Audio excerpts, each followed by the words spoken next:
যেই নবীর গায়ে মশামাসি বসতে সাহসে পাইত না, দুষ্ট কাফের মারলে রে পাথর, নবীজিকে ছিল না। আল্লাহুম্মা সাল্লি, মাশাআল্লাহ, মাওলানা মুহাম্মদ ওয়া আলা আলি সাইয়্যিদিনা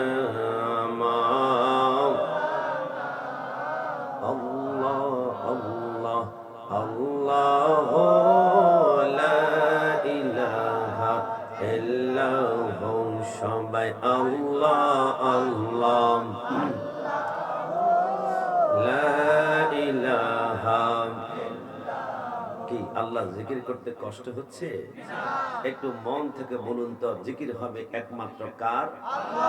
না না, আরেকটু জবান খুলে বলুন না, কার? সবাই শাহাদাত আঙ্গুলটা উঁচা করে বলুন তো, কার? তিনি কোন আল্লাহ? ওয়ার রহমান ওয়ার রহিম ওয়াল মালিক ওয়াল কুদ্দুস ওয়াস সালাম ওয়াল মুমিন ওয়াল মুহাইমিন ওয়াল আজিজ ওয়াল জব্বার ওয়াল মুতাকাব্বির ওয়াল খালিক ওয়াল বারি ওয়াল মুসাব্বির ওয়াল গাফফার ওয়াল কাহ্হার ওয়াল ওয়াহ্হাব ওয়াল রাজ্জাক ওয়াল ফাত্তাহ ওয়াল আলিম ওয়াল কাবিদ ওয়াল খাফিদ ওয়াল রাফি ওয়াল মুইজ ওয়াল মুজিল ওয়াস সামি ওয়াল বাসির ওয়াল হাকাম ওয়াল ওয়াজিদ ওয়াল মাজিদ ওয়াল ওয়াহিদ ওয়াল আহাদ ওয়াস সামাদ ওয়াল কাদির ওয়াল মুক্তাদির ওয়াল মুকদ্দিম ওয়াল মুআখির ওয়াল আউয়াল ওয়াল আখির ওয়াল যাহির ওয়াল বাতিন ওয়াল ওয়ালি ওয়াল মুতাআলি ওয়াত তাওয়াব ওয়াদ দারর ওয়াল মুনতাকিম ওয়াল আফওয়ান ওয়া হুয়া মালিকুল মুলক ওয়া হুয়া যুল জালালি ওয়াল ইকরাম ওয়াল মুকসিদ ওয়াল বাসিদ ওয়াল গানি ওয়াল মুগনি ওয়াল নাফি ওয়াল নূর ওয়াল হাদি ওয়াল বাদি ওয়াল রাশিদ ওয়াস সাবুর ওয়া হুয়া লা ইলাহা ইল্লাল্লাহ। দুই হাত তুলে একবার বলি আল্লাহু আকবার। আল্লাহ যে রহমান, এই কথার মধ্যে সন্দেহ আছে? না না, জবান করে সন্দেহ আছে? আমরা আল্লাহর হাবিব ইরশাদ করেছি, কখনো তোমরা উম্মতরা যদি আতাশ, কখনো হাসি দাও, হাসি দেওয়ার পরে তোমরা বলো আলহামদুলিল্লাহ। আমেরিকান বৈজ্ঞানিকরা চিন্তা করলো, কি রে, এই হাসির ভিতরে এমন কি আছে যে হাসি বের হলে আলহামদুলিল্লাহ বলতে হবে? কারণ আখির জামানার নবী কোনো কারণ ছাড়া কথা বলে না, সরকার মদিনা রহস্য ছাড়া কথা বলে না। আমেরিকান বৈজ্ঞানিক বলে, একজন মুসলমানের একটা হাসিকে আমরা প্যাকেট করে আমরা ল্যাবরেটরির ভিতরে ঢুকালাম, আমরা 1 বছর পর্যন্ত রিসার্চ করলাম, অ্যানালাইসিস করলাম, গবেষণা করলাম। 1 বছর পরে একটা হাসির ভিতরে আল্লাহ এমন একটা কুদরত দেখলাম, আমরা 100 জন খ্রিস্টান বৈজ্ঞানিক কালিমা পড়ে মুসলমান হয়ে গেলাম। কিরে কিরে কিরে কি দেখলাম? বৈজ্ঞানিকরা বলে, আল্লাহর শপথ, আমরা দেখলাম বান্দা যখন একটা হাসি দেয়, তার একটা হাসির মাধ্যমে আল্লাহ বান্দার বডির ভিতর থেকে, শরীরের ভিতর থেকে 3000 রোগকে বের করে জমিনে একটা হাসির মাধ্যমে জমিনে দাফন করে ফেলে। সুবহানাল্লাহ। কিরে বাবা, আমাদের চট্টগ্রামে ever care hospital, Dhaka square, Apollo, lab এইডে একটা রোগ অপারেশন করলে 3 লক্ষ টাকা ক্যাশে আপনাকে জমা দিতে হয়। এরপরও ডাক্তার সাহেব বলে, নামাজ পড়ে দোয়া করেন, যদি আল্লাহ অপারেশন সাকসেসফুল করে তাহলে বেঁচে যাওয়ার সম্ভাবনা আছে। এরপর আমরা নামাজের মুসল্লার মধ্যে পড়ে এত কান্না করি। 3 মাস, 1 মাস পরে অপারেশন করে ডাক্তাররা যখন বলে অপারেশন সাকসেসফুল, সফল হয়েছে, আমরা ডাক্তার সাহেবকে এতগুলা ধন্যবাদ, শুকরিয়া শুকরিয়া শুকরিয়া, থ্যাংক ইউ থ্যাংক ইউ। কিরে, একজন ডাক্তার একটা রোগ ভালো করার জন্য 3 লক্ষ টাকা নিল, এত পেরেশানি, এত টেনশন, এত কান্না, এরপরে অপারেশন সাকসেসফুল হলে ডাক্তারকে এতগুলা ধন্যবাদ। আর যে আল্লাহ অপারেশন ছাড়া, কান্না ছাড়া, চিৎকার ছাড়া একটা হাসির মাধ্যমে 3000 রোগকে শরীর থেকে বের করে জমিনে দাফন করে দেন, ওই আল্লাহর জন্য হাসি বের হওয়ার পরে একবার আলহামদুলিল্লাহ আলহামদুলিল্লাহ বলতে কি আমাদের কষ্ট হয়ে যাবে? মানে জবান খুলে কষ্ট হয়ে যাবে? আরে আল্লাহ যে কত রহমান আপনি খেয়াল করেছেন। অসংখ্য জুতা কিনেছেন, অনেকের বাটা, অনেকের অ্যাপেক্স, অনেকের লট্টো, অনেকের জেনিস। এক জোড়া জুতা কিনলে সর্বোচ্চ 1 বছর, তারপর 2 বছর, 3 বছর হাঁটার পরে জুতার তলা কিন্তু আর খুঁজে পাওয়া যায় না, আর খুঁজে পাওয়া যায় না। ক্ষয় হতে হতে জুতার তলা শেষ। কিন্তু একটু কল্পনা করে দেখেছেন, আমার পায়ের তালুটা আমার আল্লাহ সামান্য একটা পাতলা চামড়া দিয়ে বানিয়েছেন। 20টা বছর হাঁটলাম, 40 বছর হাঁটলাম, 60 বছর হাঁটলাম, 80 বছর হাঁটলাম। আব্বা, পায়ের তালুর দিকে একটু তাকিয়ে দেখুন তো, যারা পরিমাণ আমার পায়ের তালু এখনো ক্ষয় হয় নাই, এখনো ক্ষয় হয় নাই, এখনো ক্ষয় হয় নাই। ফাবি আইয়ি আলাই রাব্বিকুমা তুকাযিবান। সারা জিন্দেগি চেষ্টা করলো, আল্লাহর নিয়ামতের শুকরিয়া আদায় করে শেষ করা যাবে? জবান খুলে বলুন যাবে? ডান হাত তুলে বলো যাবে? তো যে আল্লাহ তো নিয়ামত দিয়েছে, শেষবারের মতো নিয়ে আল্লাহর প্রেমে আরেকবার জিকির করতে কি কষ্ট হয়ে যাবে? লা ইলাহা ইল্লাল্লাহ, জপ লা ইলাহা ইল্লাল্লাহ, জোরে লা লাউ পড়ো লা ইলাহা ইল্লাল্লাহ। বহু দূরে মদিনা, মদিনার রাস্তা চিনি না, বলো বহু দূরে না, মদিনার রাস্তা চিনি না। দয়াল আল্লাহ দয়া কর, দয়াল আল্লাহ দয়া কর, যাব আমি মদিনা। লা ইলাহা ইল্লাল্লাহ, জপ লা ইলাহা ইল্লাল্লাহ, সবাই লা ইলাহা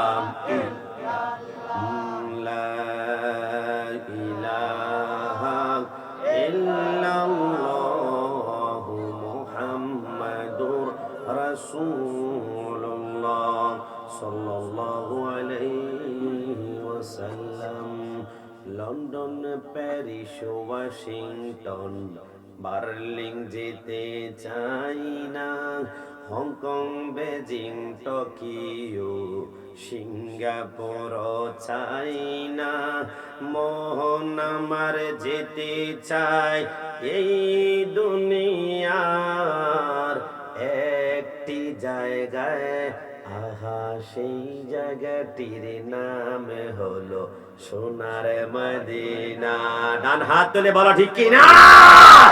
বলো না, সেই জায়গাটির নাম হলো সোনার মদিনা। বলো সোনার মদিনা, আমার প্রাণের মদিনা। বলো সোনার মদিনা, আমার প্রাণের মদিনা।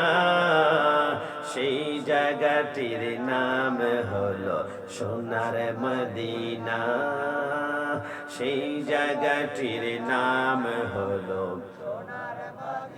নারী বাড়ি গাড়ি নিয়ে দুনিয়া পাগল, যশ খ্যাতির বাড়াবাড়ি চলছে অনর্গল। আগা নারী বাড়ি যশ খ্যাতির নাই রে কামনা, নারী বাড়ি যশ খ্যাতির নাই রে কামনা। নবীর রওজা দেখলে পূর্ণ হবে বাসনা, সেই মদিনা কবুল করো ও গো রাব্বানা।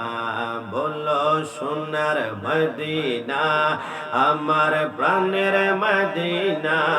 বলো সোনার মদিনা, আমার প্রাণের মদিনা।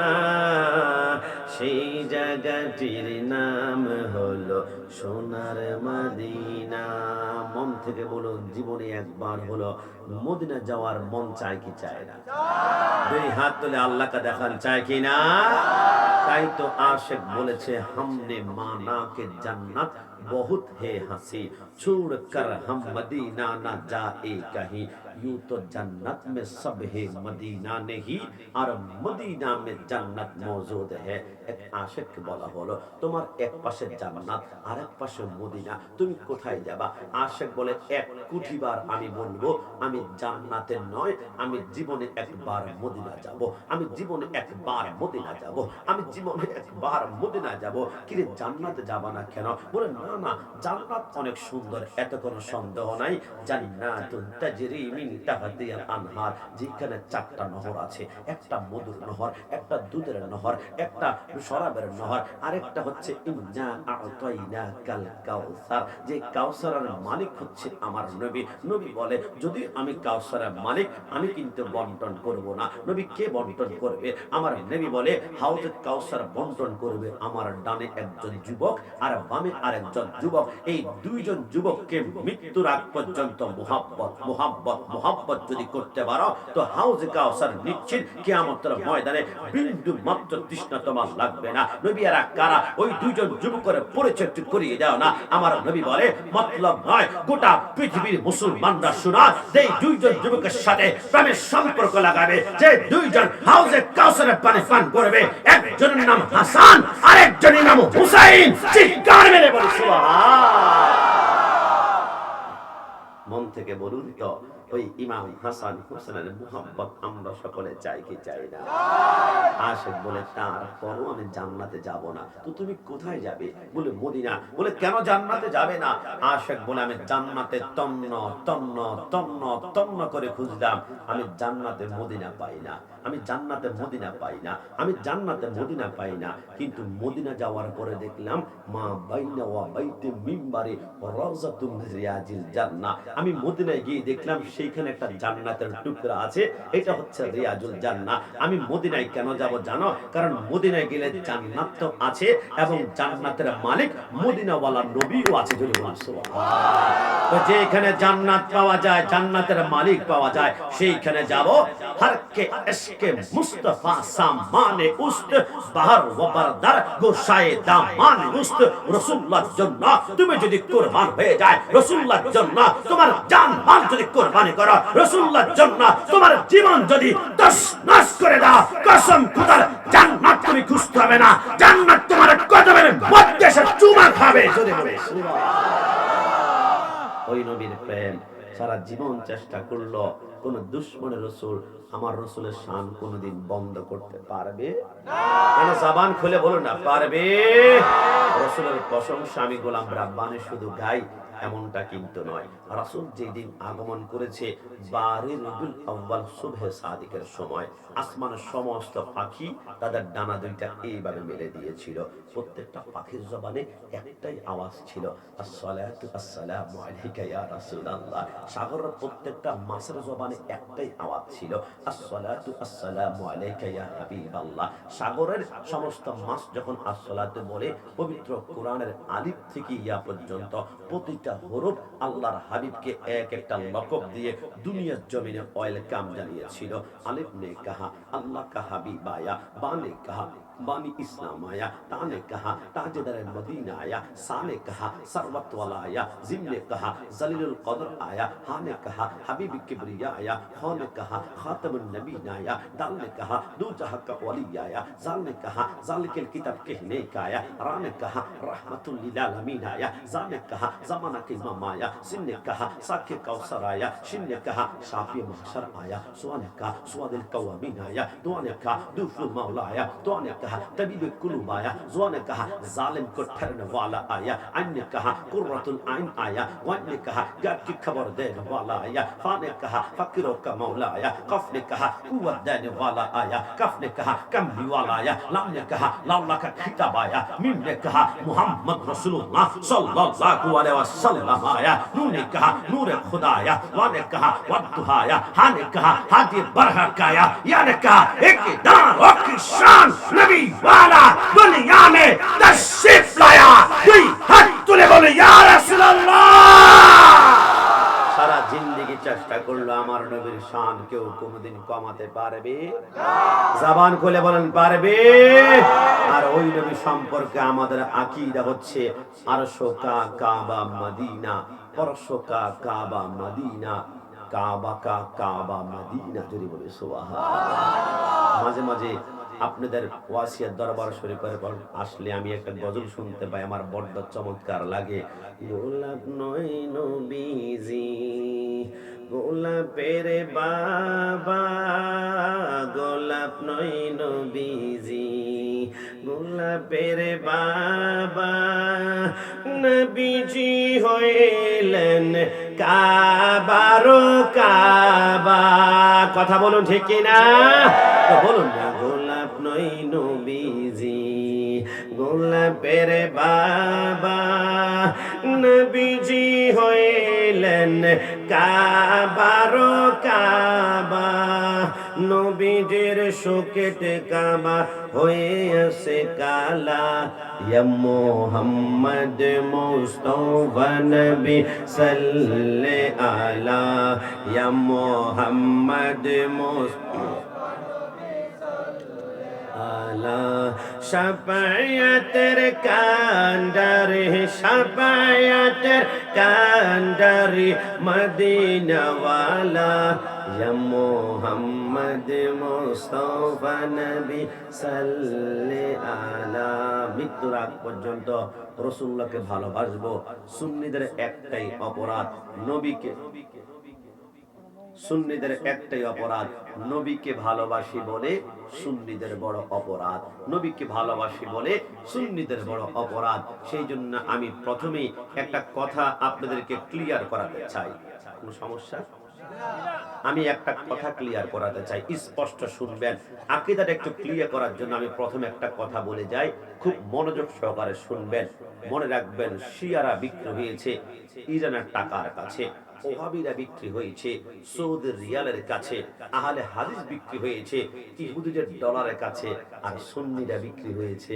মদিনাওয়ালা নবীর কাছে ডান হাতের বলা ঠিক না নবীর কাছে যারা বিক্রি হয়ে যায় দুনিয়ার কোনো রুপিয়া টাকা ডায়মন্ড দ্বারা কিনা যায় না কারণ আমরা জীবন দিব সুন্নিরা কখনো ঈমান বিক্রি করতে পারে আসেন প্রথমে এই মাস্টার শাহরুর রজব মাসে এমন একটি ঘটনা আল্লাহ সৃষ্টিতে ঘটেছিল আর সেই ঘটনা হচ্ছে সুবহানাল্লাযী আসরা বিআবদিহি লাইলাম মিনাল মাসজিদিল হারামি ইলাল মাসজিদিল আকসা আমার পূর্বে আলোচক আমি মাইকে শুনতে পাচ্ছিলাম বরাক নিয়ে তিনি কিছু কথা বলছিলেন তো মেরাজের রজনী তো এটা তো সামান্য যদিও রাতের কিছু অংশ সফর করেছে কিন্তু তাফসীর কারকগণ লেখে এই কিছুক্ষণ সময়ের ভিতরে আমার আল্লাহ 27 বছর কাটিয়ে দিয়েছে তো 27 বছরের কথা তো আর এক ঘন্টাতে বলা যাবে না তবে এমন কিছু তথ্য নুকতা যেটা বললে আপনার কলিজা সেট করে ডাইরেক্ট হৃদয়ে রাসূলুল্লাহর মুহাব্বত সেট করবে এমন কিছু তথ্য নুকতা আপনাদের সামনে উপস্থাপন করতে চাই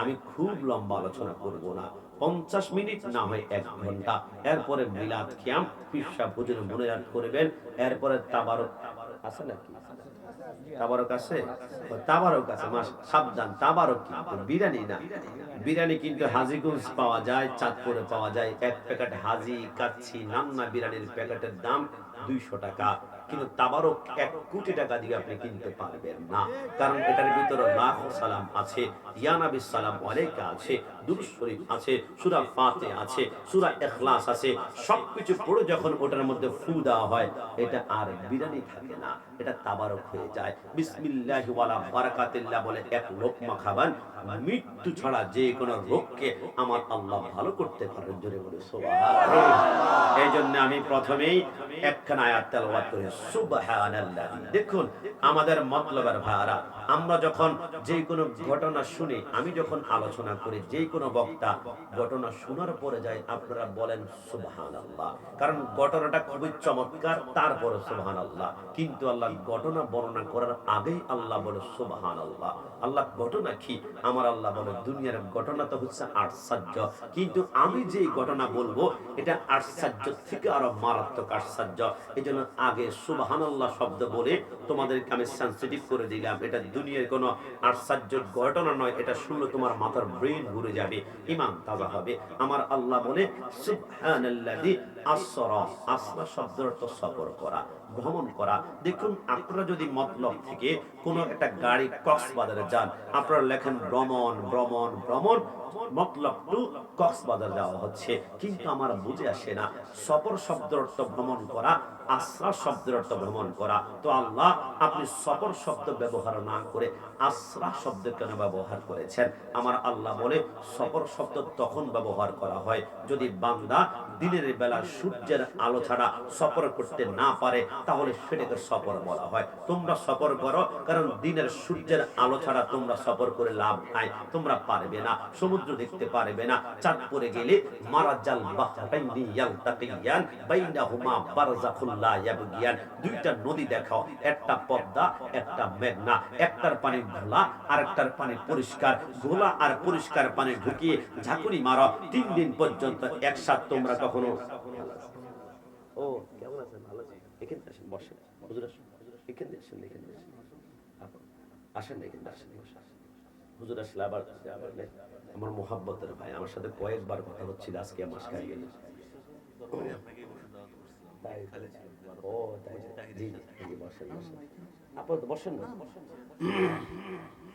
তো আমার আল্লাহ বলে দুনিয়ার মানুষ সফর করতে হলে তোমরা সূর্যের আলো লাগবে, এই জন্য সফর। কিন্তু আমার নবীর জন্য সূর্যের আলোর প্রয়োজন নাই। ये चांद तू चमकता है, ये तेरे भूल है, तू भी मेरे हुजूर का कदमों की धूल है। কিরে চাঁদ, তোমার চন্দ্রের আলো লাগবে না, সূর্যের আলো লাগবে না, কারণ আমি আল্লাহ রাসূলুল্লাহর কদমের ধুলা থেকে আমি আল্লাহ চাঁদ সূর্যকে সৃষ্টি করেছি। জুড়ে বলি সুবহানাল্লাহ।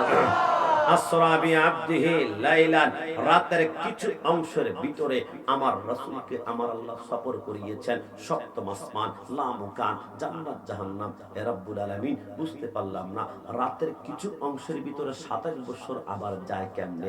আমার আল্লাহ বলে বুঝতে চাও, তাহলে কল্পনা করো তোমাদের প্রত্যেকের ঘরেই কিন্তু টেলিভিশন আছে। আমি কি ঘন্টাখানিক আলোচনা করলে আপনারা কি আমাকে ফেলে চলে যাবেন? না, আপনারা কি আমাকে ফেলে চলে যাবেন? তাহলে আমি এতটুকুই বলি যে আল্লাহ রাতের কিছু অংশের ভিতরে 27 বছর যায় কেমন ভাবে? আমার আল্লাহ বলে শুনো, তোমাদের প্রত্যেকের ঘরে তো ঘড়ি আছে, তোমরা ঘড়ির ঘন্টার কাঁটাটা যদি 12টার মধ্যে রেখে তুমি ব্যাটারিটা ঠাস করে খুলে ফেলো, 20 বছর পরে এসো দেখবে ঘন্টার কাঁটা তোমার 12টার মধ্যে পড়ে আছে। আবার যখন তুমি ব্যাটারি লাগাবা, আবার ঘন্টার কাঁটা থেকে আবার সেটা ঘোরা শুরু করবে। কেন? কারণ একটা ঘড়ির জান হচ্ছে ব্যাটারি। একটা ঘড়ির জান যেমন খুলে ফেললে ঘড়ি আটকে যায়, আবার 20 বছর পরে সেইখানে ব্যাটারি লাগালে আবার সেইখান থেকে ঘোরা শুরু করে, ঠিক ঘড়ির যেমন ব্যাটারি হচ্ছে জান, তামাম দুনিয়ারও একটা জান আছে। ওগো আল্লাহ, তামাম দুনিয়ার জানকে আমার আল্লাহ বলে তামাম দুনিয়ার জান হচ্ছে আন-নাবিয়্যু আওলা বিল মুমিনিনা মিন আনফুসিহিম। তামাম দুনিয়ার জান হচ্ছে মদিনা ওয়ালা নবী আমার রাসূল। আমার রাসূলকে আমি আল্লাহ যখন জমিন থেকে উঠিয়ে নিয়েছি, তামাম দুনিয়ার সবকিছু স্টপ করে দিয়েছি। আমি কাশেমি মাইকে কথা বলতাম, আমি মাইকের কথা স্টপ হয়ে গিয়েছে। কল চাপতাম, কল চাবার মধ্যে পানি খেতাম, পানি খাওয়ার মধ্যে দুনিয়ার যখন জানটা আমার আল্লাহ উঠিয়ে নিয়েছে, তামাম দুনিয়াকে স্টপ করে 27 বছর সরকার মদিনাকে সফর করিয়ে আবার যখন দুনিয়াতে পাঠালো, দুনিয়ার জান দুনিয়াতে আসলো, তামাম দুনিয়াকে আমার আল্লাহ আবার চলমান করে দিলেন। জোরে বলি সুবহানাল্লাহ। এই যে আল্লাহ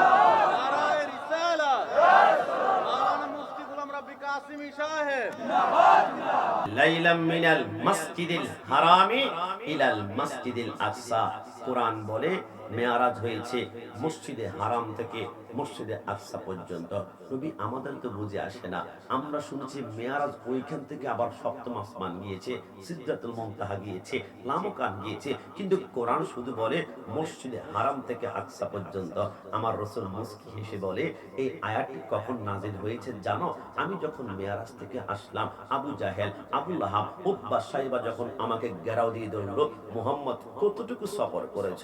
আমার রাসূল বলে, আমি চোখ বন্ধ করে দেখলাম, যদি আবু জাহেলকে বলি আমি প্রথম আসমানে গিয়েছি, এই দেখেছি, আবু জাহেলকে আমার কথা বিশ্বাস করবে? কারণ প্রথম আসমানের জ্ঞান তো তার মাথার মধ্যে নাই। আমি চিন্তা করলাম আবু জাহেলকে কতটুকু জানালে আবু জাহেল বিশ্বাস করবে। আমি দেখলাম আবু জাহেল মাঝে মাঝে মক্কা থেকে বাইতুল মুকাদ্দাসে ব্যবসায়িক কাজের জন্য যেত। মক্কা থেকে বাইতুল মুকাদ্দাসে উটে করে যেতে 3 মাস সময় লাগে। আমি বললাম, এ আবু জাহেল, আমি রাতের কিছু অংশের ভিতরে আমি 3 মাসের পথ সামান্য কিছু সময় আমি বাইতুল মুকাদ্দাস গিয়েছি। আবু জাহেল চোখ বড় করে ফেলল। কিছুক্ষণ পরে হযরত মাওলা আলী বসে, ইয়া রাসূলুল্লাহ, আপনি কতটুকু গিয়েছেন মেরাজে? আমার মন বলে, আমি চোখ বন্ধ করে দেখলাম মাওলা আলীর জ্ঞান হচ্ছে প্রথম আসমান পর্যন্ত। আমি বললাম, আলী, আমি তো প্রথম আসমানে গিয়েছি। কিছুক্ষণ পরে হযরত ওসমান জিজ্ঞেস করলেন, নবী, আপনি কতটুকু গিয়েছেন? আমার নবী বলে, আমি চোখ বন্ধ করে দেখলাম আমার ওসমানের জ্ঞান হচ্ছে সপ্তম আসমান পর্যন্ত। আমি বললাম, সপ্তম আসমানে গিয়েছি। কিছুক্ষণ পরে হযরত ওমর এসে বলে, নবী, আপনি কতটুকু গিয়েছেন? আমার নবী বলে, আমি চোখ বন্ধ করে দেখলাম আমার ওসমানের, হযরত ফারুক আজমের জ্ঞান হচ্ছে সিদরাতুল মুনতাহা পর্যন্ত। আমি বললাম, সিদরাতুল মুনতাহা গিয়েছি। কিছুক্ষণ পরে সিদ্দিক একবার বলে, নবী, কতটুকু গিয়েছেন? আমার নবী বলে, চোখ বন্ধ করে দেখলাম সিদ্দিকের জ্ঞান হচ্ছে লামকান পর্যন্ত। আমি বললাম, আমি লামকানে গিয়েছি। নবী বলে, আমি দেখলাম যার জ্ঞানের পরের দিকে যতটুকু তাকে ততটুকু জানিয়েছি। আর রহমান, আল্লামাল কোরআন, तमाम দুনিয়ার সব জ্ঞানের সৃষ্টিকর্তা আল্লাহ, কিন্তু মালিক বানিয়েছে মদিনাওয়ালা নবীকে। ধরে বলিস এই জন্য আমার আল্লাহ সেই নবীকে মেরাজে নেওয়ার পরে এত সম্মান যখন দিলেন, আমার আল্লাহ বলে, আইনা জিবরাইল, হে জিবরাইল, তুমি কোথায়? জিবরাইল বলে, লাব্বাইক আল্লাহ, বান্দা আল্লাহ, আপনার বান্দা আপনার কদমে হাজির। একটু যাবান যুবক আমার, পর্দানিশীন মা বোন, আমার নবী বলে, জিবরাইল, আমার বন্ধু সরকার মদিনাকে একটু পরে আমি মেরাজের মধ্যে নিয়ে আসব। হে জিবরাইল, দুনিয়ার কোনো বাহন দ্বারা কাজ হবে না, এরোপ্লেন দ্বারা হবে না, প্রাইভেট জেট দ্বারা হবে না, হেলিকপ্টার দিয়ে হবে না। আমার বন্ধুকে আমি বাহন দিয়েছি বোরাক। এই বোরাক দুনিয়ার কোনো বাহন নয়। জিবরাইল, একটা কাজ করো, তুমি ওই জান্নাতুল ফেরদাউসে চলে যাও, সেইখানে একটা ঘর দেখতে পারবা, ওই ঘরের উপরে লেখা আছে বাইতুল বোরাক, বোরাকের ঘর। জিবরাইল বলে, সেইখানে গেলাম, 600 নূরের পাখা বাড়ি দিয়ে আমি গিয়ে দেখলাম সেই দরজার মধ্যে ছোট্ট একখানা তালা লাগানো। আমি বললাম, আল্লাহ, এই তালাটা কি দিয়ে খুলবো? আমার আল্লাহ বলে, পড়ে নাও বিসমিল্লাহির রহমানির রহিম। বিসমিল্লাহ পড়তে দেরি হয়, ওই তালা যখন খুলে গেল, এবার জিবরাইল বলে, আমি ঘরে ঢুকলাম, আমার আল্লাহ বলেছে একটা বোরাক নেওয়ার জন্য। কিন্তু আশ্চর্য হয়ে গেলাম, আমি সেই বাইতুল বোরাকের ভিতরে তাকিয়ে দেখলাম আমার সামনে 1000 নয়, 2000 নয়, 80,000 বোরাক দেখা যায়। আমি পাগল পারা হয়ে গেলাম, আমি কোন বোরাকটা নেব? আমার আল্লাহ বলে, জিবরাইল, যেই বোরাকের ভিতরে নবী প্রেম বেশি, নবীর মুহাব্বত বেশি, ওই বোরাকটাকে তুমি নিবা। জিবরাইল বলে, দেরি না করে আমি একটা বোরাককে সুন্দর দেখে লাগাম ধরে যখন টান দিলাম, পিছন দিক থেকে একটা বোরাক বলে, জিবরাইল, তুমি আমাকে নিচ্ছ না কেন? আমার ভিতরে সৌন্দর্য কম গিয়ে আছে। আমি পিছনের বোরাকটাকে ধরলাম, এবার 2 নম্বর বোরাক নিয়ে যখন হাঁটি, 3 নম্বর বোরাক বলে, জিবরাইল, তুমি আমাকে নিচ্ছ না কেন? আমার ভিতরে সৌন্দর্য কি কম দিয়ে আছে? আমি 3 নম্বর টান দিলাম, 4 নম্বর বোরাক বলে, আমাকে নিচ্ছ না কেন? মাদারিজুন নবুওয়াতের মধ্যে আব্দুল হক মুহাদ্দিস দেহলভী রাহমাতুল্লাহ লেখে, জিবরাইল বলে, ৭৯,৯৯৯তম বোরাক এক করে আমাকে নাও, আমাকে নাও, আমাকে নাও বলে কান্না করে আমি ৭৯,৯৯৯তম বোরাক ধরে যখন হাঁটতে লাগলাম, আমি চিন্তা করলাম পিছনে আরেকটা বোরাক আছে, ওই বোরাকটা এখন পিছন দিক থেকে খামচি দিয়ে ধরে সেও কান্না শুরু করবে। কিন্তু 10 কদম হাঁটলাম, 50 কদম হাঁটলাম, 100 কদম হাঁটলাম, কিন্তু পিছনের বোরাক কেন আমাকে ধরে না, কান্না করে না, অ্যাপ্লিকেশন করে না, দরখাস্ত করে না। আমি পিছনে তাকিয়ে দেখলাম কোনো বোরাক দেখা যায় না। আমি সিজদার মধ্যে পড়ে গেলাম, আল্লাহ আল্লাহ আল্লাহ, আরেকটা বোরাক কোথায়? আমার আল্লাহ বলে খুঁজে দেখো। জিবরাইল বলে তন্না তন্না করে আমি বাইতুল বুরাক ঘোরার পরে হঠাৎ করে আমি বাইতুল বুরাকের কোণার মধ্যে দেখলাম একটা বুরাক কাত হয়ে পড়ে আছে, তার দুইটা চোখ অন্ধ হয়ে গিয়েছে, চোখের মধ্যে কোনো আলো নাই, তার হাতের শিরা উপশিরা সমস্ত রক্ত চলাচল বন্ধ হয়ে গিয়েছে, মাটি থেকে উঠতেই পারে না। জিবরাইল বলে কি রে বুরাক, তোমার কি মন চায় না আখির জামানের নবীকে মেরাজে নেওয়ার জন্য? ওই বুরাক কান্না করে বলে আরে জিবরাইল, আমার আল্লাহ আজ থেকে 14 বছর পূর্বে 80,000 বুরাক সৃষ্টি করে একটা বুরাক ডিক্লেয়ার করেছিল, এই 80,000 বুরাক তোমাদের মধ্য থেকে একটা বুরাককে মাত্র রাসূলুল্লাহকে মেরাজে নেবে, আর বাকি 79,999 মাতম বুরাকের তকদিরে থাকবে না। ওই দিন থেকে বুরাক বলে আমি ওই দিন থেকে কান্না করতে করতে আমার চোখের পানিগুলা আমি ফেলতে ফেলতে চোখ দুইটা অন্ধ করে ফেলেছি, আমার হাত পাগুলোর রক্ত চলাচল বন্ধ হয়ে গিয়েছে। একটাই উদ্দেশ্য, আমি 1400 বছর ধরে কানলাম একটাই আওয়াজ করে, আর সেটাই হচ্ছে ইয়া রাসূলুল্লাহ ইয়া রাসূলুল্লাহ। জোরে বলি সুবহানাল্লাহ। তোমাকে সপিতে মন মন চায় গো নবীজি,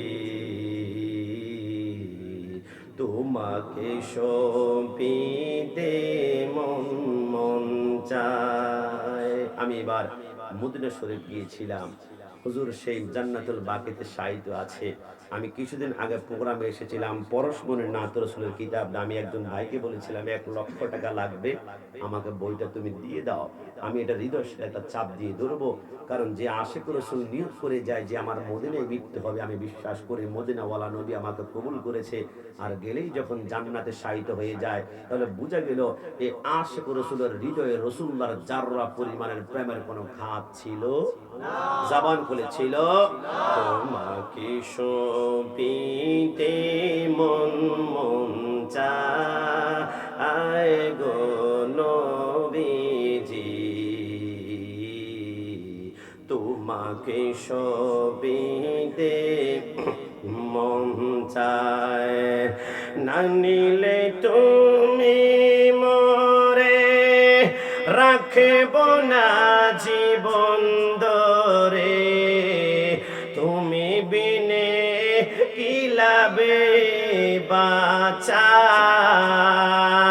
না নিলে তুমি মরে রাখব না জীবন ধরে, তুমি বিনে কি লাভে বাঁচায়, মন জুগিয়ে চললাম না খুশি করতে পারলাম না, মন জুগিয়ে চললাম না খুশি করতে পারলাম না, কেমনে তোমার মন পাওয়া যায় গো নবীজি, তোমাকে সপিতে মন মন যায়। শেষবারের মতন তোমাকে সপিতে মন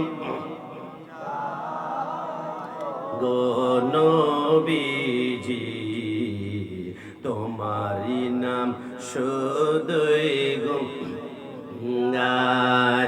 যুবক আমার পর্দানি সিনমা বোনটা, জিবরাইল বলে আল্লাহ ওই বুরাকের চোখের জ্যোতি নাই, কিন্তু নবীর মহব্বতের কোনো কমতি নাই। আমার আল্লাহ বলে যে বুরাক আমার নবীর প্রেমে কান্না করে করে চোখ দুইটা অন্ধ করে ফেলেছে, একটা কাজ করো, ওর চোখের ভিতরে আমি একটা পাওয়ার দিলাম, ওই পাওয়ার সে যখন একটা নজর করবে, একটা নজর গিয়ে তার কদমটা যেখানে চোখটা নজর সেইখানে পড়বে, সেইখানে কদমটা পড়বে। এবার জিবরাইল বলে সেই বুরাকের ভিতরে পাওয়ার যখন আসলো, ওই বুরাকটাকে নিয়ে আমি চলে গেলাম মক্কার জমিনে, আমি গিয়ে দেখলাম রাসূলুল্লাহ ঘুমাচ্ছিল।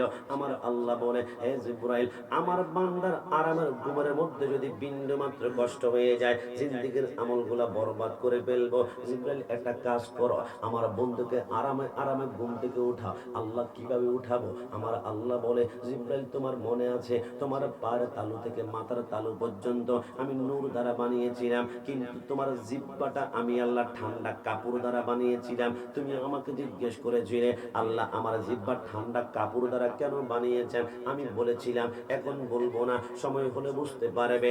এর জিব্রাইল সময় তো চলে আসছে, আমি তোমার জিহ্বাটা ঠান্ডা কাপড় দ্বারা বানিয়েছি কেন জানো? আমি জানি আমার বন্ধু মেয়ারাজের রজনীতে ঘুমাবে, আমার বন্ধুর আরামের ঘুমে ডিস্টার্ব না হয়। এখন না কাজ করে তুমি কাব্বিল কাদামাইহি, তোমার জিহ্বাটা আমার রাসূলুল্লাহর কদমের সাথে লাগিয়ে দাও, আমার রাসূল ঠান্ডা ঠান্ডা অনুভবে ঘুম থেকে আরামে জাগ্রত হয়ে যাবে। একটু জবান খুলে বলি সুবহানাল্লাহ। জিবরাইল বলে খোদার ইজ্জতের কসম করে বলি আমি দেরি না করে রাসূলুল্লাহর কদমের নিচে গিয়ে কাব্বিল কদামাইহি, আমার জিহ্বাটা রাসূলুল্লাহর কদমের সাথে যখন আমি লাগিয়ে দিলাম, আল্লাহর কসম আমি দেখলাম রাসূলুল্লাহর কদমের নিচে গোটা পৃথিবীটাকে আয়নার মতো দেখা যাচ্ছে। বলি সুবহানাল্লাহ। জিবরাইল বলে এবার জান্নাতের পোশাক পরালাম, জান্নাতের পোশাক পরানোর পরে এবার বোরাক উঠবে, কিন্তু বোরাক তো আনন্দিত, ৮০,০০০ বোরাক থেকে মাত্র একটা বোরাক চয়েস হয়েছে। বোরাক যখন আনন্দে হেলাধুলা করছিল আমার নবী সেই বোরাকে উঠতে কষ্ট হচ্ছিল।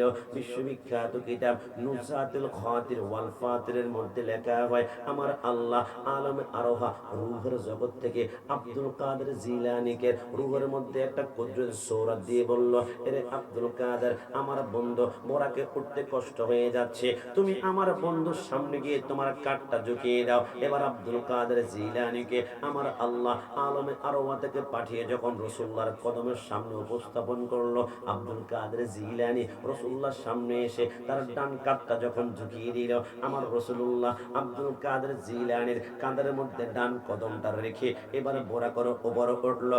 ওঠার পরে আমার নবী একটা মুস্কি হেসে দিয়ে বলে, কিরে আব্দুল কাদের আমার কদম তোমার কাঁধের মধ্যে নিয়েছ, খারাপ লাগে নাই, সম্মান করেছ, যাও যাও ডিক্লার করলাম আমার কদম যেহেতু তোমার কাঁধের উপর নিয়েছ, তামাম দুনিয়ার ওলি আল্লাহর কাঁধের উপরে তোমার কদম আমি আল্লাহ সেট করে দিলাম। একটু জবান খুলে বলি সুবহানাল্লাহ। কুল্লু ওয়ালিন আলা কদমি ওয়া ইন্নী আলা কদমিন নবী বদরিল কামালি। পরের জায়গা পরের জমিন ঘরে বানায়া আমি রই, আমি তো সেই ঘরের মালিক নই। কি কষ্ট হচ্ছে বলুন না? পরের জায়গা পরের জমিন পরের জায়গা ঘরে বানায়া আমি রই, আমি তো সে ঘরের মালিক নই, আমি তো সে ঘরের মালিক। ও সে ঘরে খানাজার জমিদারি,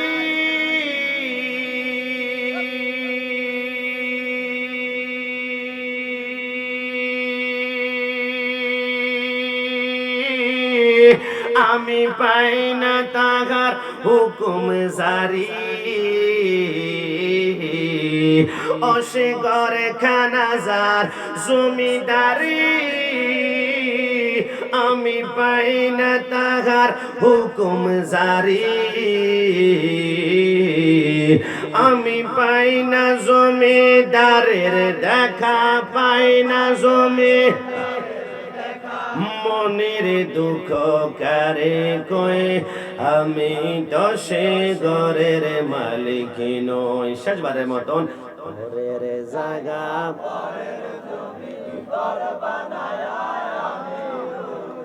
আমি তো সে ঘরের মালিক নই, আমি তো সে ঘরের মালিক। আমার এবার জিবরাইল বলে এবার দেরি না করে রাসূলুল্লাহকে বোরাকের মধ্যে উঠালাম। অন্তরে কান লাগাবেন, একটা সূত্র আপনাদেরকে বলে দেয়। আটলান্টিক মহাসাগরে বলেন, প্রশান্ত মহাসাগরে বলেন, পদ্মা মেঘনা যমুনা বলেন, তামাম দুনিয়ার পানিগুলা যদি জাহান্নামের মধ্যে ছেড়ে দেওয়া হয়, আল্লাহর কসম করে বলি জাহান্নামের আগুনের বিন্দু মাত্র তাপ কমবে না, কমবে না। কিন্তু আমার আল্লাহ বলে, আমার বন্ধু আমি আল্লাহর প্রেমে মোহাব্বত নিয়ে এক ফোঁটা চোখের পানি যদি ছাড়তে পারো, তোমার জাহান্নামকে ঠান্ডা করে আমি আল্লাহ জান্নাতের বাগান বানিয়ে দিব। জোরে বলে সুবহানাল্লাহ। আল্লাহর নবী সরকারে মদিনাকে জিবরাইল নিয়ে বলেন, নবী চলুন না। আমার নবী বলে আমি কিছু দূর বোরাকে ওঠার পরে যখন সামনে গেলাম, জিবরাইল বলে কিফিয়া মুহাম্মদ সাল্লাল্লাহু আলাইহি ওয়াসাল্লাম, নবী আপনি একটু নামুন না। আমার নবী বলে আমি নামলাম। জিবরাইল বলে রাসূল আপনি সামনে কি দেখতে পাচ্ছেন? আমার নবী বলে আমি বিশাল একটা ময়দান দেখতে পাচ্ছি। নবী সেইখানে কি দেখতে পাচ্ছেন? আমার নবী বলে আমি দেখতে পাচ্ছি অসংখ্য যুবক তার মাথার নিচে বড় বড় পাথর দিয়ে শুয়ে আছে। আসমান থেকে হঠাৎ করে ফেরেশতারা এসে তার মাথার মধ্যে পাথর দিয়ে উপর দিয়ে এত জোরে বাড়ি দেয়, মাথার মগজগুলা বাতের মারের মতো ছিন্ন ভিন্ন হয়ে যায়। জিবরাইল যখন বলে নবী কাঁদেনবেন না। আমার নবী বলে জিবরাইল এরা কারা, এদেরকে এত কষ্ট কেন দেওয়া হচ্ছে? জিবরাইল বলে নবী আপনি আমাকে জিজ্ঞেস করছেন কেন? আপনি সাইয়্যিদুল মুরসালিন, আপনি তো আমার নবী, আমি তো আপনার উম্মত, আপনি সব কিছুই জানেন, কেন আমাকে জিজ্ঞেস করেন?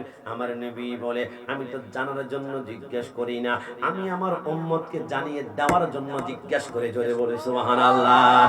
জিবরাইল বলে নবী আপনাকে বলা হবে আর একটু সামনে চলুন না। আমার নবী বলে 2 নম্বর একটা জায়গার মধ্যে গেলাম। কিফিয়া মুহাম্মদ সাল্লাল্লাহু আলাইহি ওয়াসাল্লাম, নবী আপনি একটু নামুন না। আমার নবী নামলো। জিবরাইল বলে নবী কি দেখতে পাচ্ছেন? আমার নবী বলে আমি দেখতে পাচ্ছি অসংখ্য নারী পুরুষের গলার মধ্যে লোহার শিকল পরানো। কিছুক্ষণ পর মুখটা জিহ্বা থেকে বের হয়ে যায়। জিহ্বা যতক্ষণ পর্যন্ত নাভি পর্যন্ত না আসে তাকে গলার মধ্যে রশি লাগিয়ে টানতে শুরু করে।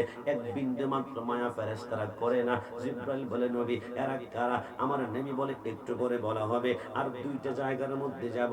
জিবরাইল বলে 3 নম্বর জায়গায় গেলাম। নবী কি দেখতে পাচ্ছেন? আমার নবী বলে বিশাল একটা রক্তের সাগর দেখতে পাচ্ছি। অসংখ্য মানুষ সেইখানে হাবুডুবু খায় নিঃশ্বাসটা নেওয়ার জন্য।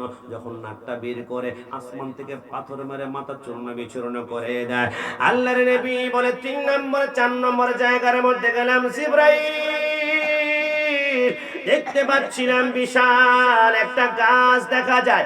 ওই গাছের গোড়ায় নূরানি একজন সুরাতের মানুষ বসা আছে, আর তার সামনে কোটি কোটি নাবালেগ বাচ্চা বসা আছে। জিবরাইল এরা কারা? জিবরাইল বলে নবী বলা হবে, তবে প্রথম জায়গায় চলেন তো। ওই যে আমরা দেখলাম অসংখ্য যুবক তার মাথার নিচে পাথর দিয়ে শায়িত আছে, এরা অন্য কেউ নয়। মসজিদে যখন মুয়াজ্জিন সকালবেলায় আজান দিয়েছিল আসসালাতু খায়রুম মিনান নাওম, ঘুম থেকে নামাজ পড়তাম, অসংখ্য যুবকের বিরক্ত হয়ে গেল, আর টাইম পায় না। এখন আজান দেওয়ার সময় সারা রাত ফেসবুক ইউটিউব চালিয়েছি, এখন মাত্র একটু ঘুমাবো। যখন আল্লাহর বিধানকে অমান্য করে মাথার নিচে শিমুল তুলার বালিশটা না সরিয়ে সে আরামের ঘুম ঘুমাচ্ছে, কিন্তু আল্লাহর বিধান চলে যাচ্ছে, আল্লাহর নামাজকে ভূক্ষেপ করলো না। আমার আল্লাহ বলে আজকে জাহান্নামে ওই বেনামাজের শাস্তি হচ্ছে, তার মাথার নিচে বড় পাথর থাকবে, আরেকটা পাথর দিয়ে ফেরেশতারা বাড়ি দিয়ে মাথা চূর্ণ বিচূর্ণ করবে। আমার নবী যখন হাওমা করে কাঁদতে লাগলেন, জিবরাইল বলে নবী কাঁদবেন না কেন? জিবরাইল বলে আল্লাহর ইজ্জতের কসম করে বলি আপনার উম্মতকে আমার আল্লাহ এত দামি করেছেন। কেমন দামি করেছেন?